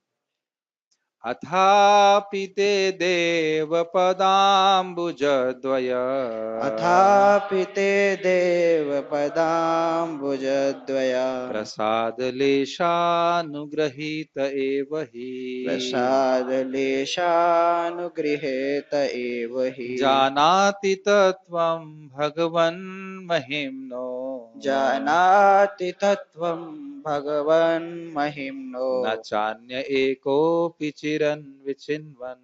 न चान्य एकोऽपि चिरन् विचिन्वन्। तो ये ब्रह्मा जी बोल रहे हैं भगवान कृष्ण को अपनी प्रार्थना में। ब्रह्म स्तुति कहा जाता है, बड़ी प्रसिद्ध स्तुतियां हैं भगवान ब्रह्मा जी की। तो कह रहे हैं अथापि, इसलिए भगवान ते देव, ते मतलब आपकी, देव मतलब क्रीड़ा प्रणायन, जिस प्रकार से सुंदर सुंदर लीलाओं में निमग्न है या नियोजित हैं। पदाम्बुज द्वय, आपकी जो दो युगल चरण है, युगल मतलब समझते हैं दो नहीं करना, आपके जो युगल चरण है, युगल मतलब ही दो होता है। आपके जो युगल चरण हैं उनका प्रसाद लेश, आपने सुना है लेश मात्र भी बुद्धि नहीं है, इसका मतलब क्या होता है? थोड़ी सी भी नहीं है। तो प्रसाद लेश का अर्थ क्या हुआ? थोड़ा सा भी प्रसाद, प्रसाद मतलब कृपा अगर उसे प्राप्त, अनुग्रहित, अगर कोई व्यक्ति अनुग्रहित हो जाता है, अनुग्रहित बड़ा अच्छा शब्द है। अनुग्रहित का मतलब होता है अनुग्रह जिसको प्राप्त है, कृपा। तो जिस व्यक्ति को भगवान की प्रसाद कृपा से, जो व्यक्ति भगवान की कृपा से अनुग्रहित है, एव ही, एव मतलब वो ही, अर्थात और कोई नहीं। एवह मतलब, एवं ही का मतलब है कि जो, हाँ निश्चित, निश्चित ही तो है। एवं मतलब केवल, यहाँ पे केवल वो व्यक्ति जिसने आपकी भक्ति करके आपका कुछ कृपा प्रसाद प्राप्त किया है। प्रसाद मतलब कृपा, भगवान का अनुग्रह। जानाति तत्वम भगवन महिम्नो, वह आपके तत्व को समझ, आपकी महिमा को तत्व में समझ पाता है। ना च अन्य, और अन्य कोई नहीं, एकोपि चिरन विचनवन, एक वही समझ पाता है। और लोग कितना भी विचार करते रहे रूम पे बैठे बैठे, वह भगवान के बारे में नहीं समझ सकते। एक छोटा सा मैं साइड पॉइंट बोलता हूं, बड़ा गंभीर है। बौद्ध धर्म में वे अपने को शून्य क्यों करना चाहते हैं, तो पता है ये बात? बड़ी अद्भुत बात है। बौद्ध धर्म में उनका जीवन का लक्ष्य ये है कि हम कुछ शून्य कर ले। क्यों? क्योंकि उनकी धारणा ये है कि ये जगत दुखमय है, और ये दुखमय जगत किसने बनाया? वो बोलते नहीं है भगवान ने, लेकिन किसी ने तो बनाया है। और वो व्यक्ति बहुत क्रूर है, क्योंकि जगत बहुत दुखमय बनाया और आपको यहाँ डाल दिया। तो बचने का तरीका यही है कि आप सुसाइड कर लो। सुसाइड का मतलब अपने अस्तित्व को नष्ट कर लो, इसीलिए उन्हें शून्य में प्रवेश कर जाओ, तो दुख से बच जाओगे। तब देखिए भगवान कितने कृपालु हैं, कितने दयालु हैं, और उनके गुणों को अपना विचार कुछ सोच रहे हैं, बिल्कुल विपरीत गुण प्रस्तुत हो रहा है भगवान, है कि नहीं? मैं उदाहरण दे रहा हूं कि बहुत विचार करने के बाद भी वह नहीं समझ पाते। चिरन मतलब समझते हैं? चिर मतलब बहुत लंबे समय तक। ऐसे ब्रह्म संहिता में आता है, पंथास्तु कोटि शतवत्सर संप्रगम्यो वायो रथापि मुनयो मुनिपुंगवानाम सोप्यस्ति यत् प्रपदन्य विचिंत तत्वे गोविंदमादि पुरुषम तमहम भजामि। वायु की गति से, मन की गति से मुनि दौड़ रहे हैं, चलते जाए, अपने मन को भगाते रहे, फिर भी आपके तत्व को बिल्कुल नहीं समझ सकते, क्योंकि वो अचिंत्य है, बिल्कुल नहीं समझ सकते। तो कब समझ पाएंगे? जब भगवान की कृपा होगी। और कृपा कब मिलेगी? भक्ति करने के द्वारा। पढ़िए अनुवाद, इसको मैं कई टीकाएं इस पे हैं, उसमें चर्चा करेंगे। यस। हे प्रभु, यदि कोई आपके चरण कमलों की रंच मात्र भी कृपा प्राप्त कर लेता है तो वह आपकी महानता को समझ सकता है, किंतु जो लोग भगवान को समझने के लिए मानसिक कल्पना करते हैं वे वेदों का वर्षों तक अध्ययन करके भी नहीं समझ पाते। हाँ, इसका उदाहरण भी है तपन मिश्र का। तपन मिश्र जब बांग्लादेश में थे और महाप्रभु से मिलते हैं, तो उससे पहले बहुत शास्त्र पढ़े, लेकिन उनको साधन साधे समझ में नहीं आ रहा था। फिर महाप्रभु कहे आप हरे कृष्ण मत जपो, आप वहां जाओ, कहाँ था, कहाँ से आप, वाराणसी, वाराणसी जाइए। और पता नहीं क्यों भेजा भगवान ने, जो भी कारण रहा हो, लेकिन तपन मिश्र को आप भगवान का नाम जप करो, तब आपको समझ में आएगा जीवन का उद्देश्य क्या है। अब हम इससे पहले कि, चलिए एक लाइन पढ़ लीजिए, फिर नहीं, पहले इसकी हम टीका कर पढ़ लेंगे, उसके बाद फिर हम आगे पढ़ते हैं। तो जीव गोस्वामी पाद क्या कहते हैं? वो कहते हैं क्रम संदर्भ की टीका में इसी श्लोक पे वो कहते हैं कि भगवान आपकी महानता असीमित है, अनंत है, फिर भी, यानी कि असीमित है, उसको समझना बहुत मुश्किल है, फिर भी आपकी कृपा से एक विवेकी पुरुष, जिसके पास विवेक है, मैं अपनी शक्ति से नहीं समझ सकता, बुद्धि है, इतनी बुद्धि है, आपके चरणों की प्राप्ति कर सकता है। समझ में आया? भगवान असीमित हैं, लेकिन समझना चाहिए कि कोई कहे कि मैं तो छोटा हूं, जीव बहुत छोटा है, तो असीमित को कैसे समझेगा? असीमित की कृपा से। समझ में आ रहा है? उसके बाद वो कहते हैं कि यहाँ पे चरण क्या है, चरण द्वय है ना, क्या शब्द है, पदाम्बुज द्वय, पद अंबुज, चरण कमलों का वर्णन करने का अर्थ है कि वह आपके चरण कमलों की शरण ले रहा है, अर्थात वह आपका भक्त है। और दूसरा बात तो कह रहे हैं बहुत सुंदर, कि यद्यपि कृपा लेश मात्र होती है, बहुत सुंदर टीका है, लेकिन क्रमशः ये बढ़कर पूर्ण हो जाती है। भगवान थोड़ी कृपा करते हैं, बहुत सुंदर ने बहुत अच्छी बात बोली कि बहुत थोड़ी सी कृपा करते हैं, पहले थोड़ी कृपा करते हैं, जैसे हम लोग पे भी कृपा करिए तो इतना समझ में आ गया कि गीता सही है। इतनी बात समझ में आती है कि नहीं? कृष्ण भगवान है, भगवान कृपा कर रहे हैं, तभी तो समझ में आ रहा है। अब भगवान के बारे में पूरा तो समझ में नहीं आ रहा है, तो कह रहे हैं क्रमशः ये कृपा बढ़ती जाती है। चैतन्य महाप्रभु भगवान है, ये श्रद्धा से स्वीकार कर रहे हैं, तो क्या भगवान की कृपा नहीं है? नाम जप कर रहे हैं कि भगवान की कृपा नहीं है? सब कृपा है, भक्तों का संग मिल रहा है, ये कृपा है। तो कह रहे हैं कृपा लेश मात्र होती है, थोड़ा सा। देखिए बहुत सारे अर्थ है, वो एक अर्थ ले रहे हैं कि लेश मात्र शुरुआत में होती है और फिर धीरे धीरे बढ़ती जाती है, यानी कि जैसे जैसे हम भक्ति में बढ़ते जाएंगे भगवान की कृपा और अधिक होती चली जाती है। अब वो महिमा शब्द को समझाते हैं। महिमा का अर्थ क्या है? कहते हैं महिमा का अर्थ है कि वह आपके माधुर्य और ऐश्वर्य की महात्म्य को समझ सकता है, कितने मधुर हैं। मैंने को बताया था ना, भगवान कितने मधुर हैं, कंदर्प कोटि कमनीय। अभी तो हम स्वीकार करते हैं, लेकिन इसका अनुभव भी होगा जब हम भक्ति में आगे बढ़ेंगे। जैसे महाप्रभु जगन्नाथ जी को देख के बेहोश हो जाते हैं, हम लोग मंगल आरती में उठने के लिए बेहोश अनुभव करते हैं अपने आप, है कि नहीं? होश खुलता नहीं है। 4 बजे, 4 बजे, 4 बजे की नहीं, मुझे तो लग रहा है प्रभु जी आज गलत आ गए, पहले ही आ गए। विश्वास नहीं होता है कि अभी हाँ, अभी 4 नहीं बजा है, अभी तो 3:55 है। ठीक है, तो इस प्रकार से हम सोचते हैं। तो भगवान के ऐश्वर्य को, किस प्रकार से भगवान पूरे अनंत जन्म अनंत जगत के सोर्स हैं, वो सबके महात्म्य को समझ पाता है जैसे जैसे कृपा पूर्ण होती जाती है। बहुत सुंदर वह बोलते, बहुत सुंदर। उसके बाद वो कहते हैं कृपा का मतलब क्या है? कहते हैं कृपा है तो उससे हृदय में दिव्य ज्ञान उदित होगा। क्या है फल कृपा का? दिव्य ज्ञान। मैं भगवान का दास हूं, मुझे भगवान की सेवा करनी, शाश्वत दास हूं।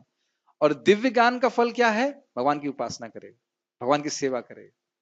और उपासना का फल क्या है? भगवान का साक्षात्कार होगा। सुंदर बात उन्हें बोली।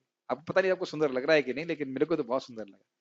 कृपा होगी तो दिव्य ज्ञान होगा। जैसे आप देख सकते हैं जिन लोगों की बुद्धि बिल्कुल मूर्ख बंद थी, भगवान की भक्ति नहीं करते।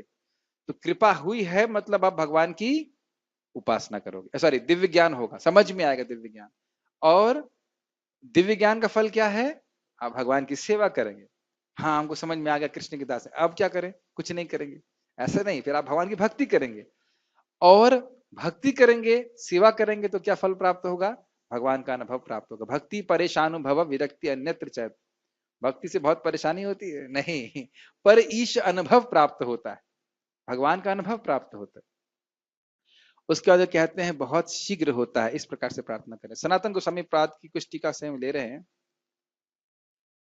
वो कहते हैं कि भक्त जो है वह भक्ति शुरू करता है और हर प्रकार के मनोधर्म को त्याग देता है। मनोधर्म मतलब अब मन की जो धारणाएं हैं भगवान के संबंध में, वो सब छोड़ रहा है, वो उस पर हम विश्वास नहीं करते। उसके बाद वह भक्ति के लिए सदा प्रार्थना करता है कि नहीं? सच्चा भक्त यही करता है ना, भगवान आपके चरणों में प्रेम मुझको प्राप्त हो जाए। और इस प्रकार से वह आपकी भक्ति की महिमा को समझ पाता है। देखो कितने सुंदर सुंदर अर्थ लेते हैं। महिमा मतलब आपकी भक्ति कितनी महान है, उसकी महिमा को समझ पाता है और अपने और उसके सच्चे स्वरूप को समझ पाता है। वो कहते हैं कि जो व्यक्ति भक्तों के संग के बिना गुरु के मार्गदर्शन में, गुरु मतलब वैष्णव के मार्गदर्शन स्वीकार नहीं करता और अपने तरीके से शास्त्र पढ़ता है और कितना भी योगाभ्यास करे, वह भगवान को नहीं समझ सकता। महाराज बार बता रहे थे कि भाई ध्यान करो ध्यान करो, जिसने भगवान के बारे में, स्वरूप के बारे में कुछ सीखा ही नहीं, कुछ सुना ही नहीं, गुफा में बैठ के ध्यान करता रहेगा, वो क्या भगवान के बारे में समझ पाए? समझ रहे हैं? तो इस प्रकार से वह वर्णन करते हैं। तो ये दो टीका मैंने लिया था, उम्मीद है कि आपको अच्छा लग रहा होगा। तो ये बात हम देख रहे हैं कि भगवान की कृपा को प्राप्त किए बिना व्यक्ति भगवान को नहीं समझ सकता है। यस, एक प्रश्न है, ये जो रंचमात कृपा है, ये हम कैसे आकर्षित करें भगवान के श्रवण कीर्तन, श्रवण कीर्तन के द्वारा। ऐसे सनातन गोस्वामी आत्महत्या करना चाह रहे थे जगन्नाथपुरी में, तो महाप्रभु ने कहा कि अरे मरने से भगवान प्राप्त होते तो फिर मैं एक क्षण में 100 हजार शरीर त्याग देता, लेकिन श्रवण कीर्तन करने से बड़ी जल्दी कृष्ण प्राप्त होते हैं। क्या कुंती महारानी क्या कहती है वो? उस श्लोक बताओ, बहुत सुंदर श्लोक है वो। शृण्वन्ति गायन्ति गृह्णन्त भीष्णशः स्मरन्ति नन्दन्ति तवेहितं जना तैव पश्यन्ति अचरेण तावकम् भव प्रवाहो परमं पदाम्बुजम्। वही पदाम्बुज यहाँ पे भी आ गया, जो भगवान के बारे में सुनते, शृण्वन्ति गाते हैं, गायन्ति, शृण्वन्ति गायन्ति गृह्णन्ति, कोई नहीं होता है तो खुद ही गुनगुनाते रहते हैं। शृण्वन्ति गायन्ति गृह्णन्ति अभीष्णशः, अभीष्णशः का मतलब लगातार, बारंबार। और उसके बाद क्या है? नंदनती, बड़े प्रसन्न होते हैं जब कोई दूसरा गुणगान करता है। उसके बाद क्या था? स्मरंती, उसका स्मरण करते हैं। तो ये 5 चीजें करता है तो तवेव पश्यन्ति अचिरेण तावकम, ऐसा व्यक्ति ही बहुत जल्दी भगवान के चरण कमलों को देखेगा।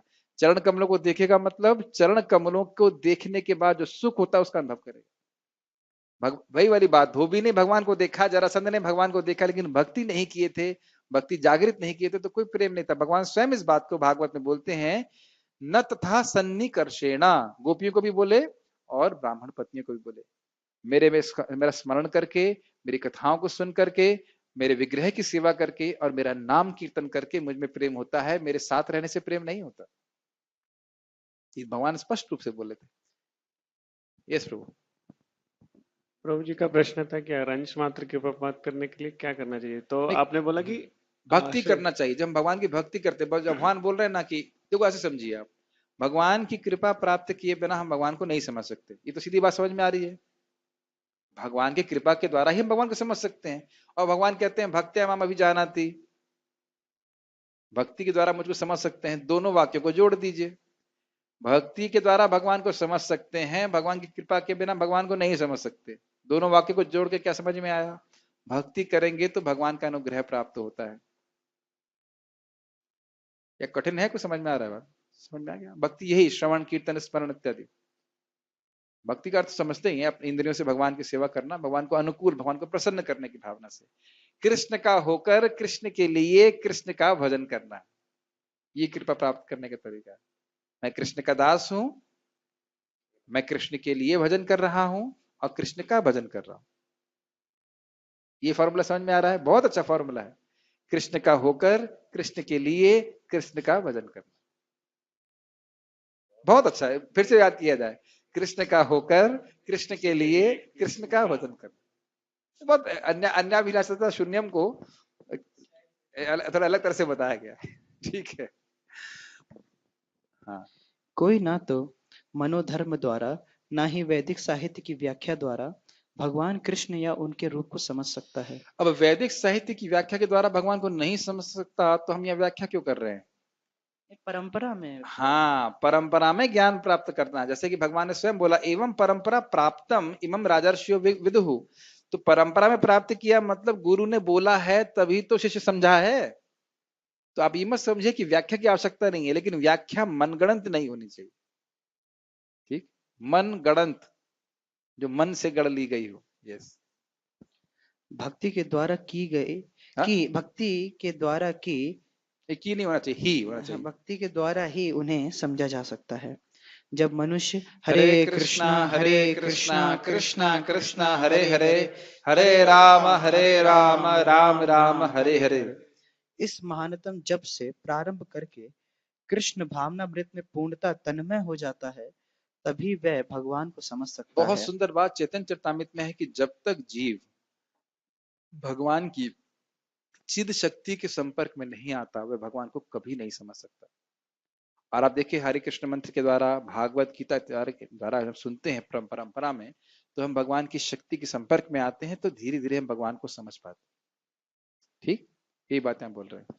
आपने सुना ही ना, भगवान के नाम में अपने भगवान ने सारी शक्तियां दी हैं, तो स्वरूप शक्ति के संपर्क में आ रहा है, इस कारण से धीरे धीरे भगवान को समझ पाता है। ये मैंने फिर से रिपीट करूंगा, वेद इस बात को कहता है बार बार भगवान भगवान आपका नाम जप करने से, क्योंकि आपका नाम स्वयं स्व प्रकाशमय है, स्व प्रकाशित है, इस कारण से हम आपको समझने में समर्थ हो जाएंगे, चाहे हमारा मन लगे या ना लगे। अरे ये बताओ, मन कितने लोगों को लगता है? सब लोग जप कर रहे हैं, जीभ से जप कर रहे हैं, मन कितने लोगों को लगता है? तो मन की अपेक्षा ना करें, प्रयास करें सुनने का।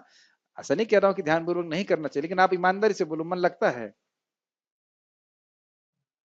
लगाना पड़ता है, प्रयास करना पड़ता है। ऐसा नहीं कि मन आपका उधर धावित हो रहा है, लेकिन आप देखिए कि हम बार बार जप कर रहे हैं जीव से, तो अविद्या का नाश हो रहा है, हम भगवान के बारे में समझ पा रहे हैं शास्त्र से, है कि नहीं? ये तो हो रहा है ना, कि नहीं हो रहा है? यस। अभक्त निर्विशेषवादी मानते हैं कि भगवान कृष्ण का शरीर इसी भौतिक प्रकृति का बना है और उनके कार्य, उनका रूप इत्यादि सभी माया सभी है। माया है, और ये तो भावुक भक्त हैं जो इस प्रकार से उनकी पूजा कर रहे हैं। हाँ, ये निर्विशेषवादी मायावादी कहलाते हैं। ये परम सत्य को नहीं जानते। 20वें श्लोक में स्पष्ट है, कामस्तैस्तेर हित ज्ञाना प्रपद्यन्ते अन्य देवता। जो लोग कामेच्छाओं से अंधे हैं वे अन्य देवताओं की शरण में जाते हैं। यह स्वीकार किया गया है कि भगवान के अतिरिक्त अन्य देवता भी हैं जिनके अपने अपने लोक हैं और भगवान का भी अपना लोक है। बहुत सुंदर। प्रभुपाद जी कहते हैं भगवान का लोग इतना सत्य है जितना कि सूर्य और चंद्रमा जो आपको दिख रहा है। पढ़िए। जैसा कि 23वें श्लोक में कहा गया है, देवान देव जयो यान्ति देवान देव जयो, गलत लिखा है ये, देवान देव यजो यान्ति मदभक्ता मदभक्ता यान्ति यान्ति मामपि। मामपि। देवताओं के उपासक उनके लोकों को जाते हैं और जो कृष्ण के भक्त हैं वे कृष्ण लोक को जाते हैं। किंतु जो भी मूर्ख किंतु तो भी मूर्ख मायावादी ये मानते हैं कि भगवान निर्विशेष हैं और ये विभिन्न रूप उन पर ऊपर से थोपे गए हैं। ये बात समझ में आ रही है? वो क्यों बोलते हैं, जरा विचार कीजिए, वो क्यों बोलते हैं कि किसी भी पथ को स्वीकार करो वहीं पहुंच जाओगे? क्योंकि वह सोचते हैं कि निर्विकार ब्रह्म है, निर्विशेष ब्रह्म है, और वह विभिन्न रूपों में प्रस्तुत हुआ है। तो उनका वहीं पहुंचने का मतलब है तुम निर्विशेष ब्रह्म में पहुंचना है। समझ रहे हैं? वह निर्विशेष ब्रह्म को समुद्र की तरह मानते हैं, जैसे सारी नदियां समुद्र में जाती हैं, ऐसा वो उदाहरण देते हैं। और निर्विशेष ब्रह्म से सारे ये रूप आए हैं, कृष्ण का, शिव जी का। हम सुनना भी नहीं चाहते, लेकिन हम खाली बोल रहे हैं उनकी बात। दुर्गा जी का। वस्तुतः उनकी भक्ति किसी के प्रति नहीं है। वो सोचते हैं इन रूपों की पूजा इसलिए कर रहा हूं क्योंकि अभी मैं निर्विशेष की ध्यान अभी नहीं कर सकता। वह विष्णु की उपासना करते हुए भी देखे जा सकते हैं। बात समझ में आ रही है? लेकिन उनका विष्णु पे विश्वास नहीं है। वो ये नहीं समझ रहे हैं कि विष्णु, वो समझ पाते कि विष्णु का जो स्वरूप है वह शाश्वत है। आप समझ पा रहे हो मेरी बात? वो कहते हैं अभी पूजा कर रहा हूं, बाद में मैं ही विष्णु बन जाऊंगा।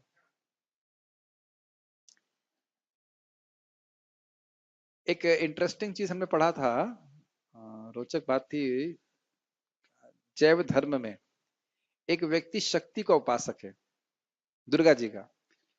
तो वो एक वैष्णव है, उनसे वो मतलब बहस कर रहा था, शास्त्रार्थ कर रहा था, बहुत इंटरेस्टिंग है। तो वो वैष्णव से पूछते हैं कि ये शक्ति किसकी है? तो बोले परम सत्य की। तो कहते हैं, आप कौन है? मैं भी परम सत्य हूँ। वो मतलब जो शक्ति को उपासक, तो कहते हैं अभी आप शक्ति की उपासना किस भाव में कर रहे हो? कहते हैं माँ के रूप में। तो उन्होंने बोला कि अभी आप माँ के रूप में उपासना कर रहे हो, और जब आप परफेक्ट हो जाएंगे तो वो आपकी पत्नी बन जाएंगी, क्योंकि वो आपकी शक्ति है। तो ये कैसी उपासना हुई? आप ही मान रहे हो कि मैं परम सत्य परमेश्वर बन जाऊंगा, तो तब वह शक्ति आपकी पत्नी बन जाएंगी। तो ये कैसी उपासना है? अभी आप माँ के भाव में सेवा कर रहे हो, उसके बाद आपकी पत्नी बन जाएंगी। वो चुप हो जाता कुछ उत्तर नहीं दे पाता। तो ये देखेंगे कि इस तत्व को सुनना, भगवान की इस ज्ञान को सुनना हमारे लिए बहुत जरूरी है। नहीं तो भ्रमित होने की बहुत संभावना है। ये फिक्सेडनेस समझते हैं, एकदम निष्ठा तभी आती है जब भगवान के बारे में प्रचुर मात्रा में सुनते हैं, तब भगवान की बातें धीरे धीरे हमारे हृदय में प्रवेश करती। नहीं तो पता नहीं क्या क्या बातें समाज में फैली हुई। यस। क्या गीता के अध्ययन से ऐसा प्रतीत होता है कि देवता तथा उनके धाम निर्विशेष हैं? स्पष्ट है कि ना तो देवतागण ना ही कृष्ण निर्विशेष हैं, वे सभी व्यक्ति हैं। भगवान कृष्ण परमेश्वर हैं, उनका अपना लोक है और देवताओं के भी अपने अपने लोक हैं। अतः यह अद्वैतवादी तर्क की परम सत्य निर्विशेष है और रूप ऊपर से थोपा आरोपित हुआ है, सत्य नहीं उतरता। ये बातें समझ में आ रही है ना आपको? ये किसी को नहीं समझ में आ रही है? क्लास पूरी करने के लिए हाँ मत बोल देना कि भाई जल्दी क्लास समाप्त हो जा।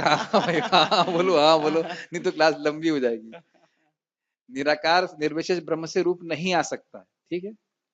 और ऐसा कोई वर्णन भी शास्त्र में नहीं है, कहीं वर्णन नहीं है कि कृष्ण निर्विशेष ब्रह्म से आए हों, कहीं पे भी नहीं है ऐसा। हाँ, वेद में क्यों होगा? कहीं वर्णन ऐसा नहीं है कि कृष्ण के स्रोत वो ब्रह्म ज्योति है, कभी नहीं ऐसा है। यस। जैसे एक सोचो कि ट्रेन की आप दूर से देखते हो तो ट्रेन की रोशनी दिखाई पड़ती है, उसके बाद ट्रेन दिखाई पड़ती है, तो उस रोशनी से ट्रेन आई है या ट्रेन से रोशनी आई है? क्या बोलेंगे आप?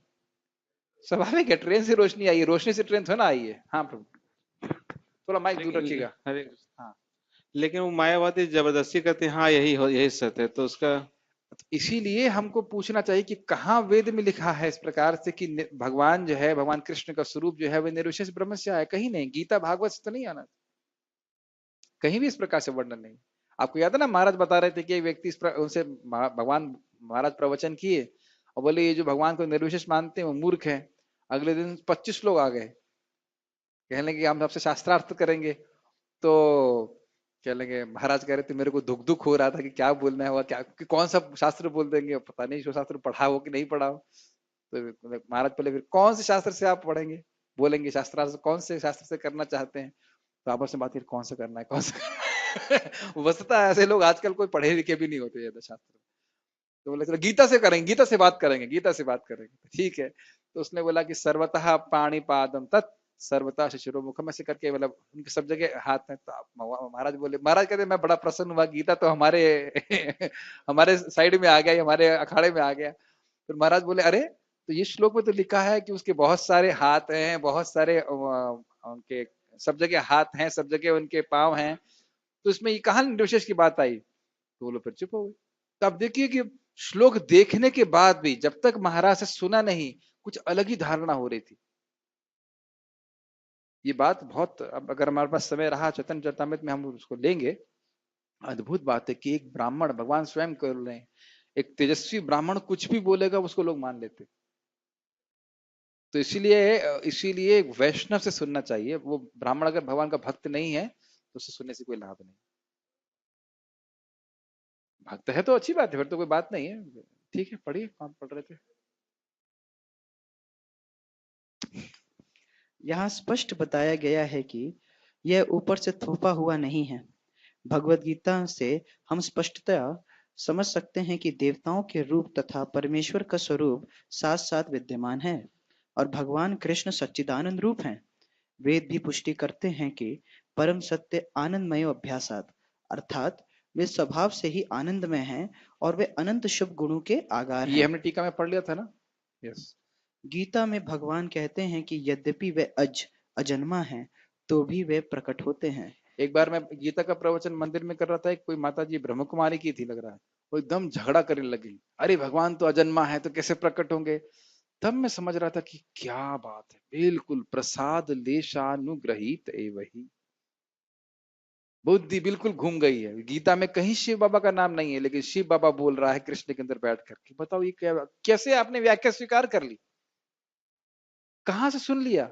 ये बात विश्वास कर लेंगे कि शिव बाबा ने बोली है, लेकिन शिव बाबा जी का नाम भी नहीं है, लेकिन भगवान कृष्ण बोल रहे हैं, ये स्वीकार नहीं करेंगे। एकदम स्पष्ट दिखता है कि भगवान, मैं सही बता रहा हूँ, ये मेरे खुद का अनुभव है। हम सहारनपुर में थे, हम लोग गीता वितरण कर रहे थे, भाई ब्रह्म कुमारी की माता जी आ गई, कुछ लोग चेहरे से फ्रस्टू दिखते हैं, फ्रस्टू समझ रहे हैं? जीवन से एकदम दुखी, हाँ फ्रस्ट्रेटेड, और बोले परम सत्य पर ब्रह्म क्या है। तो हमने कहा पर ब्रह्म कृष्ण है। आप लोग झूठ बोल रहे हैं, आप दुनिया में झूठ फैला रहे हैं, ये कर रहे हैं, ब्रह्म एक ब्रह्म पर ब्रह्म है और उसके ब्रह्म। मैंने कहा ठीक है, अब जाइए। अब देख रहे हैं, एकदम स्पष्ट समझ में आ रहा है कि पूरी तरह भ्रमित है। गीता में एकदम स्पष्ट दिखा दो कि पर ब्रह्म परम धामम पवित्रम परमम भवाम, लेकिन फिर भी उनको समझ में नहीं आया कि पर ब्रह्म जो है वो भगवान कृष्ण। तो ये समझने आना चाहिए कि हम लोगों को कृपा प्राप्त है, इसलिए मति भगवान में जा रही है ठीक प्रकार से। समझ में आ रही है? पढ़िए। भगवत गीता से हम इस सारे तथ्यों को जान सकते हैं। अतः हम यह नहीं समझ पाते कि भगवान किस तरह निर्विशेष हैं। जहाँ तक गीता के कथन हैं, उनके अनुसार निर्विशेषवादी अद्वैतवादियों का यह आरोपित सिद्धांत मिथ्या है।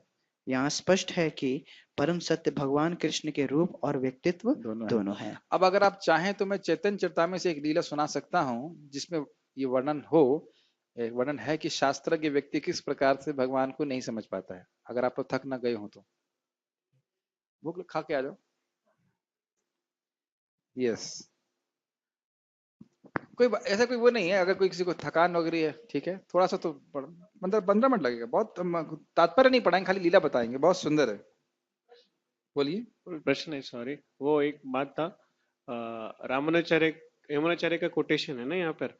तो वैसे ही रामानुचार्य के पास ये माइक मायावादी आते हैं, तो उनसे 17 दिन का वाद विवाद होता है। रामानुजाचार्य के पास आते हाँ, हैं। रामानुचार्य के पास आते हैं, बाद में 17 दिन तक वो उनको हरा नहीं पाते रामानुचार्य। हाँ, वो कहीं ना कहीं से कोट करते शास्त्र से, बाद में वो ऑलमोस्ट हारने वाले रहते हैं, और तो शाम हो जाती है और चले जाते हैं।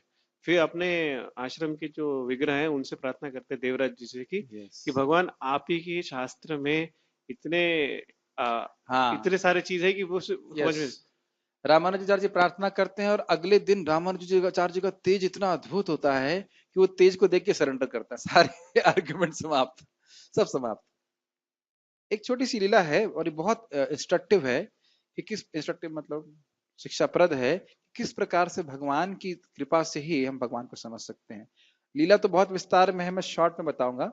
जगन्नाथ जी को महाप्रभु संन्यास लेकर बंगाल से पुरी जाते हैं, जगन्नाथ जी को दर्शन करते हैं, जगन्नाथ जी को दर्शन करके बेहोश हो जाते हैं। सार्वभौम भट्टाचार्य वह प्रताप रुद्र के मुख्य पुरोहित कह सकते हैं, पुरोहित थे, और वह समझ जाते हैं, इतने भी शास्त्रज्ञ थे, उनको भक्ति के बारे में पता था कि अष्ट सात्विक विकार क्या होते हैं। जो जगन्नाथ जी के पंडित थे, महाप्रभु को मारना चाहते थे, मतलब डंडे से मारना चाह रहे थे, उससे कोई भावुक व्यक्ति आ गया, लेकिन नहीं नहीं नहीं, वो समझ गए कि अष्ट सात्विक विकार है, वो अपने घर में लेके गए। उसके बाद भक्त उनके पीछे पीछे आए, नित्यानंद प्रभु इत्यादि सब लोग आए, और उसके बाद वह महाप्रभु को ढूंढते ढूंढते सार्वभौम भट्टाचार्य के घर में गए, तो उन्होंने हरे कृष्णा कीर्तन किया, तो महाप्रभु को बाह्य चेतना आ गई। ऐसे करके आगे लंबी कथा है। और उनके एक संबंधी थे, साले कहेंगे, ब्रदर ब्रदर इन लॉ, उनका नाम था गोपीनाथ आचार्य, पटनायक ने, गोपीनाथ आचार्य। तो उनको सार्वभौम भट्टाचार्य जी ने कहा कि आप इनको, इनके रहने की व्यवस्था करिए, नहाने की व्यवस्था करिए, सारा कुछ, जल पात्र कहाँ मिलेगा सबकी व्यवस्था करिए। फिर अगले दिन गोपीनाथ आचार्य महाप्रभु को जगन्नाथ जी का मंगल आरती दर्शन कराने के लिए लेके गए, और उसके बाद वह सार्वभौम भट्टाचार्य जी के पास गए, और उसके बाद सार्वभौम भट्टाचार्य जी कहते हैं, ये सन्यासी बहुत नम्र है और ये बहुत सुंदर दिखता है, मेरा प्रेम इसके प्रति लगातार बढ़ता जा रहा है, इसने कौन से संप्रदाय में दीक्षा ग्रहण करी है। उसका नाम क्या है? तो गोपीताचार्य आचार्य ने कहा कि ये इनका नाम है श्री कृष्ण चैतन्य और इनके सन्यास गुरु हैं केशव भारती। सार्वभौम भट्टाचार्य ने कहा श्री कृष्ण तो अच्छा नाम है, लेकिन ये भारतीय संप्रदाय में है, ये तो मध्यमवर्ती संप्रदाय, ये सर्वश्रेष्ठ संप्रदाय सन्यास संप्रदाय नहीं है।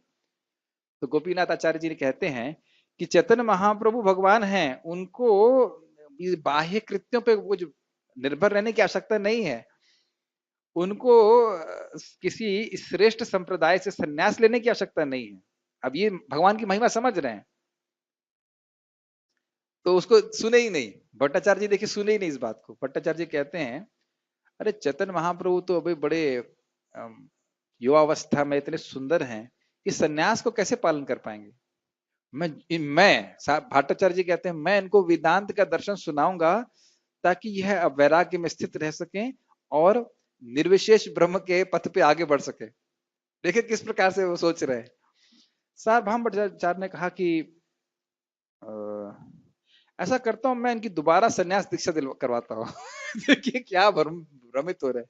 और फिर से इनको ये लाल कपड़ा दिया जाएगा ताकि ये उच्चतर सन्यास संप्रदाय में सन्यास ले सकें।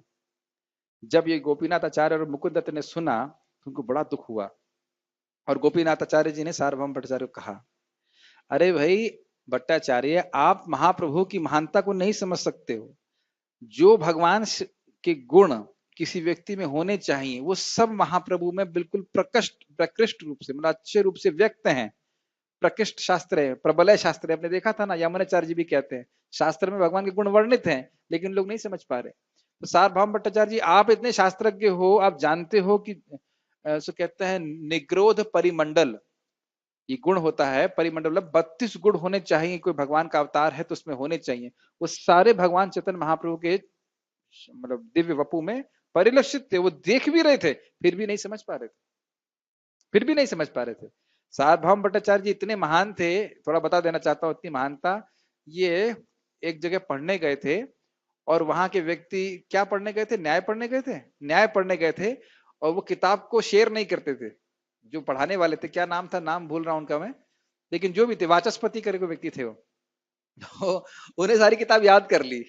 याद करके और अपना स्कूल खुद चालू कर दिया। इतने शक्तिशाली थे वो, इतने इतने प्रभावशाली थे, लेकिन वो समझ नहीं पा रहे हैं। तो सब समझ रहे थे। इसे कहते हैं इसे कुछ एक विद्या कहते हैं, जिसके आप मतलब लोगों के हाथ के चिन्ह और शरीर के चिन्ह देख करके उनके बारे में आप अंदाजा लगा सकते हो। मेरे को भी याद नहीं आ रहा है। नन एस्ट्रोलॉजी नहीं, एक का से नाम होता है, मैं नाम भूल रहा हूँ। प्रभुपाद जी में तात्पर्य में बताते हैं। तो सब देख रहे थे भगवान के साक्षात अवतार के गुण हैं। हाँ, आजाम लंबु जो बुझाए हैं, उनके हाथ जो है वो घुटने तक जाते हैं और बहुत सुंदर सुंदर उनके सब कुछ देखने के बाद भी वे समझ नहीं पा रहे थे। ठीक है, उसके बाद वो कह रहे हैं तो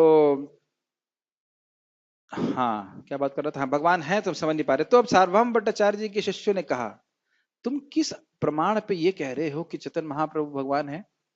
प्रभुपाद जी और उसके बाद वो कहते हैं कि हम तो युक्ति और तर्क के द्वारा परम सत्य को समझने का प्रयास करते हैं। युक्ति मतलब तर्क के द्वारा भगवान को समझने का प्रयास करते हैं। तो गोपीनाथ आचार्य कहते हैं नहीं, भगवान को उनकी कृपा के द्वारा ही समझा जा सकता है। ये युक्ति, अंदाजा, अनुमान के द्वारा भगवान को हम कभी नहीं समझ सकते। अगर कोई भगवान श्री कृष्ण की भक्ति करता है, उसके द्वारा भगवान की कृपा प्राप्त करता है, तब वह भगवान को समझ सकता है। फिर ये श्लोक कोट करते हैं अथापि ते देव पदाम भुजद्वया इत्यादि। उसके बाद वह सार्वभौम भट्टाचार्य को कहते हैं कि देखिए आप इतने बड़े शास्त्रज्ञ हो, आपके बहुत सारे शिष्य भी हैं, फिर भी क्योंकि भगवान की कृपा आपको रंच मात्र भी प्राप्त नहीं है, इसलिए आपके घर में है भगवान और आप समझ नहीं पा रहे। देखो आप दूरी मत जाइए, लेकिन आप सोचिए हम कृष्ण बलराम का विग्रह भगवान यहाँ पे हैं, कितना हम समझ पाएंगे वो भगवान? जितनी मात्रा में हमारी भक्ति है उतनी मात्रा में समझ पाएंगे। प्रभुपाद जी के प्रवचन में आपने ट्रांसक्राइब भी किया था कि देखो कुछ लोग कहेंगे ये मूर्ति है और कुछ लोग अमेरिका से हजारों डॉलर खर्च करके यहाँ दर्शन करने के लिए आ, जिसकी श्रद्धा ही नहीं है, जो भगवान को मानता ही नहीं, ऐसे प्रभुपाद बोलते हैं, तो उसको कृपा नहीं है, इसलिए वो भगवान को नहीं समझ पा रहा है। तो उसके बाद वो कहते हैं कि इसमें कोई आपकी गलती नहीं है, शास्त्र का ये सिद्धांत ही है कि जो भगवान की केवल शास्त्र के ज्ञान के द्वारा भगवान को नहीं समझ सकता। अब सार्वभौम भट्टाचार्य से उनसे कहते हैं, देखो गोपीनाथ आचार्य, बड़े सावधान होकर के बोलो, यह क्या प्रमाण है कि तुम पर कृपा हो गई है? आप कह रहे हो मुझ पर कृपा नहीं हो गई, मैं समझ नहीं पा रहा हूं, ये क्या प्रमाण है कि आप पर कृपा हो गई? कितना सुंदर आपस में डिस्कशन चल रहा है। तो गोपीनाथ आचार्य कहते हैं कि भगवान का ज्ञान ही उनकी कृपा का सूचक है। और देखिए जीव गोस्वामी पाद की टीका में क्या पढ़े थे, कृपा होगी तो दिव्य ज्ञान होगा, दिव्य ज्ञान होगी तो उपासना होगी, उपासना होगा तो भगवान का अनुभव प्राप्त होगा। बहुत सुंदर, कहीं कोई भेद नहीं देख पा रहे। तो कह रहे हैं कि आपने भगवान चैतन्य महाप्रभु में भगवान के सारे गुण देखे हैं उनके वपु में, फिर भी आप, और आपने देखा भी है किस प्रकार से दिव्य उन्माद उनके शरीर में उत्पन्न हो रहा है, फिर भी आप नहीं समझ पा रहे हो कि ये दिव्य पुरुष हैं या भगवान हैं। समझ में आई बात? भगवान साक्षात घर में है। कभी ये सोचिए साक्षात कृष्ण आपके पास हो और ना समझ पाए। ध्यान दीजिएगा कि विदुर जी भी इस बात को बोलते हैं, क्षमा कीजिएगा उद्धव जी बोलते हैं विदुर जी को कि मैं बहुत दुखी हूं कि कृष्ण साक्षात भगवान के रूप में थे, फिर भी बहुत से लोग उसको समझ नहीं पाए। यहां तक यदुवंश के लोग भी समझ नहीं पाए, मात्र उनको ही समझे कि परमात्मा है, लेकिन भगवान के रूप में नहीं समझ पाए, ऐसा वो बोलते हैं। तो यानी कि क्या प्रमाण है कि कृपा प्राप्त नहीं हुई? सीधे सीधे भगवान के जो दिव्य गुण हैं, जो रूप होना चाहिए, वो सब देख रहे हैं महाप्रभु में, और फिर भी वो नहीं समझ पा रहे कि ये भगवान। अरे हमने भी 8वीं में पढ़ा था कि एक चैतन्य महाप्रभु हुए थे, लेकिन ये नहीं समझ पा रहे थे, जो हिस्टोरियन था उसने लिखा नहीं कि ये भगवान है। एक भक्त ने आईआईटी में एक भक्त पूछा, अरे तुम लोग सबके आगे लॉर्ड लगा देते हो, चैतन्य महाप्रभु के आगे भी लॉर्ड लगा दिया, इनको भी भगवान बना दिया। अरे तो हम लोग भगवान बना नहीं रहे, वो भगवान हैं, वो समझ नहीं पाते इस बात। उसके बाद वो कहते हैं कि जो बहिर्मुख व्यक्ति है, जो भगवान का भक्त नहीं है, वो भगवान के बारे में नहीं समझ सकता है। तो फिर सार्वभौम भट्टाचार्य जी बड़ा मुस्कुराते हैं और कहते हैं, अरे आप क्यों गुस्सा हो रहे हैं? हम तो मित्र की तरह शास्त्र के अनुसार चर्चा कर रहे हैं, आप गुस्सा मत होइए। हम तो केवल शास्त्र के अर्थ पे, शास्त्र के अनुसार सोच बोल रहे हैं, आप कोई अपराध मत कीजिए। तो कह रहे हैं कि महाप्रभु निश्चित रूप से महान हैं, एक बहुत महान भक्त हैं, लेकिन हमें भगवान विष्णु का अवतार नहीं स्वीकार कर सकते, क्योंकि कलयुग में तो कोई भगवान के अवतार का वर्णन है नहीं। और उसके बाद वो प्रमाण देते हैं कि भगवान को त्रियुग कहा जाता है, क्योंकि वह 3 युग में अवतरित होते हैं और कलयुग में अवतरित नहीं होते।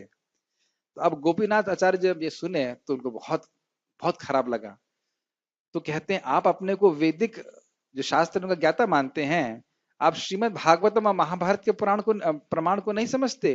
बहुत महत्वपूर्ण ग्रंथ है। वो क्या कहते हैं? वो कहते हैं कि श्रीमद् भागवत महाभारत के अनुसार भगवान सीधे सीधे नहीं आते हैं कलयुग में, इसलिए उनको त्रियुग कहा जाता है। उनकी लीला अवतार के रूप में कलयुग में नहीं आते हैं, इसलिए उनको त्रियुग कहा जाता है। समझ में आ रही बात? लेकिन इसलिए कहा जाता है, लेकिन हर युग में एक युगावतार होता है, तो आप सब जानते हो ना, और जो इस युग धर्म का परिवर्तन करता है। लेकिन तुम्हारा जो महाप्रभु युग अवतार हैं, और इस प्रकार से जो तुम्हारा तर्क और युक्ति का जो उसमें आश्चर्य ली हो कि तुम्हारे सारे ज्ञान को ढक दे रहा है, तुम समझ नहीं पा रहे इस बात को। और उसके बाद वह कोट करते हैं, क्या है वो, जो गर्गाचार्य जी की बात थी, जो भगवान कृष्ण का वो नामकरण कर रहे थे। पीत वर्ण क्या था? शुक्ल वर्ण, इदानीम कृष्णताम गतः, मतलब पीत वर्ण में आते हैं, शुक्ल वर्ण में आते हैं, और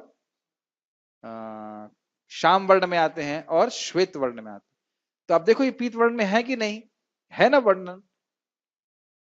तो वह ये वर्णन है, श्रीमद् भागवतम से प्रमाणित कर रहे हैं। देखिए गोपीनाथ आचार्य जी भी ऐसा नहीं कि केवल भागवतता में बोल रहे हैं, वह शास्त्र का प्रमाण दे रहे हैं, लेकिन शास्त्र के साथ साथ भगवान की कृपा है इसलिए समझ पा रहे हैं। क्या इस भागवत के श्लोक को सार्वभौम भट्टाचार्य जी नहीं समझते थे या नहीं जानते थे?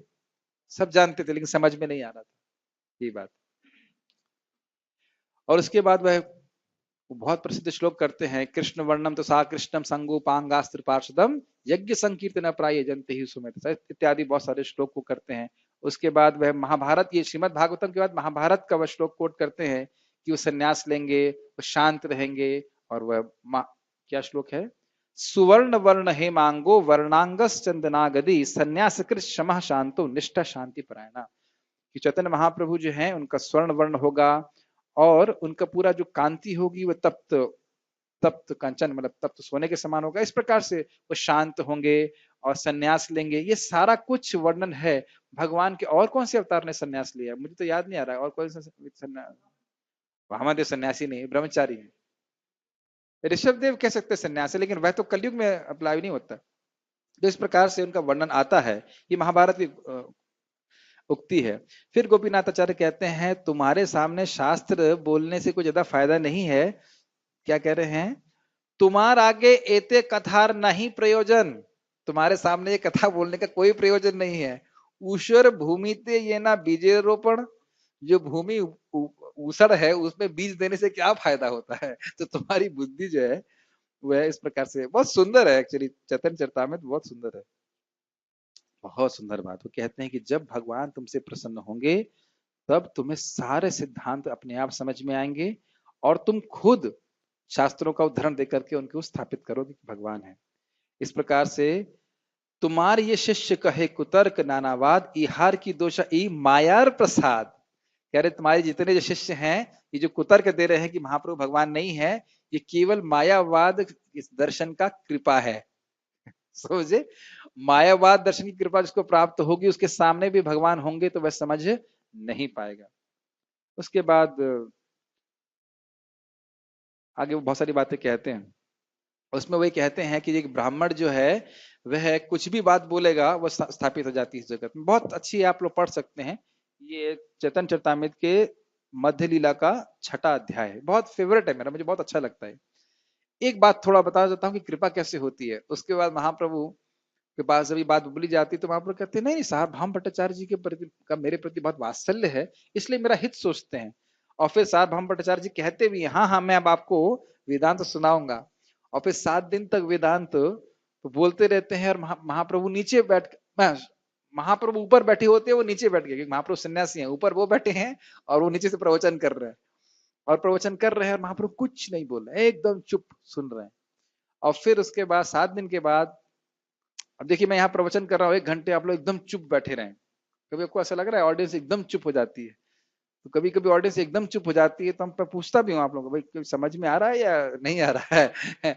अब मान लीजिए, और अब देखिए महाप्रभु क्या बोले, बहुत ही विनोदपूर्ण अद्भुत है महाप्रभु।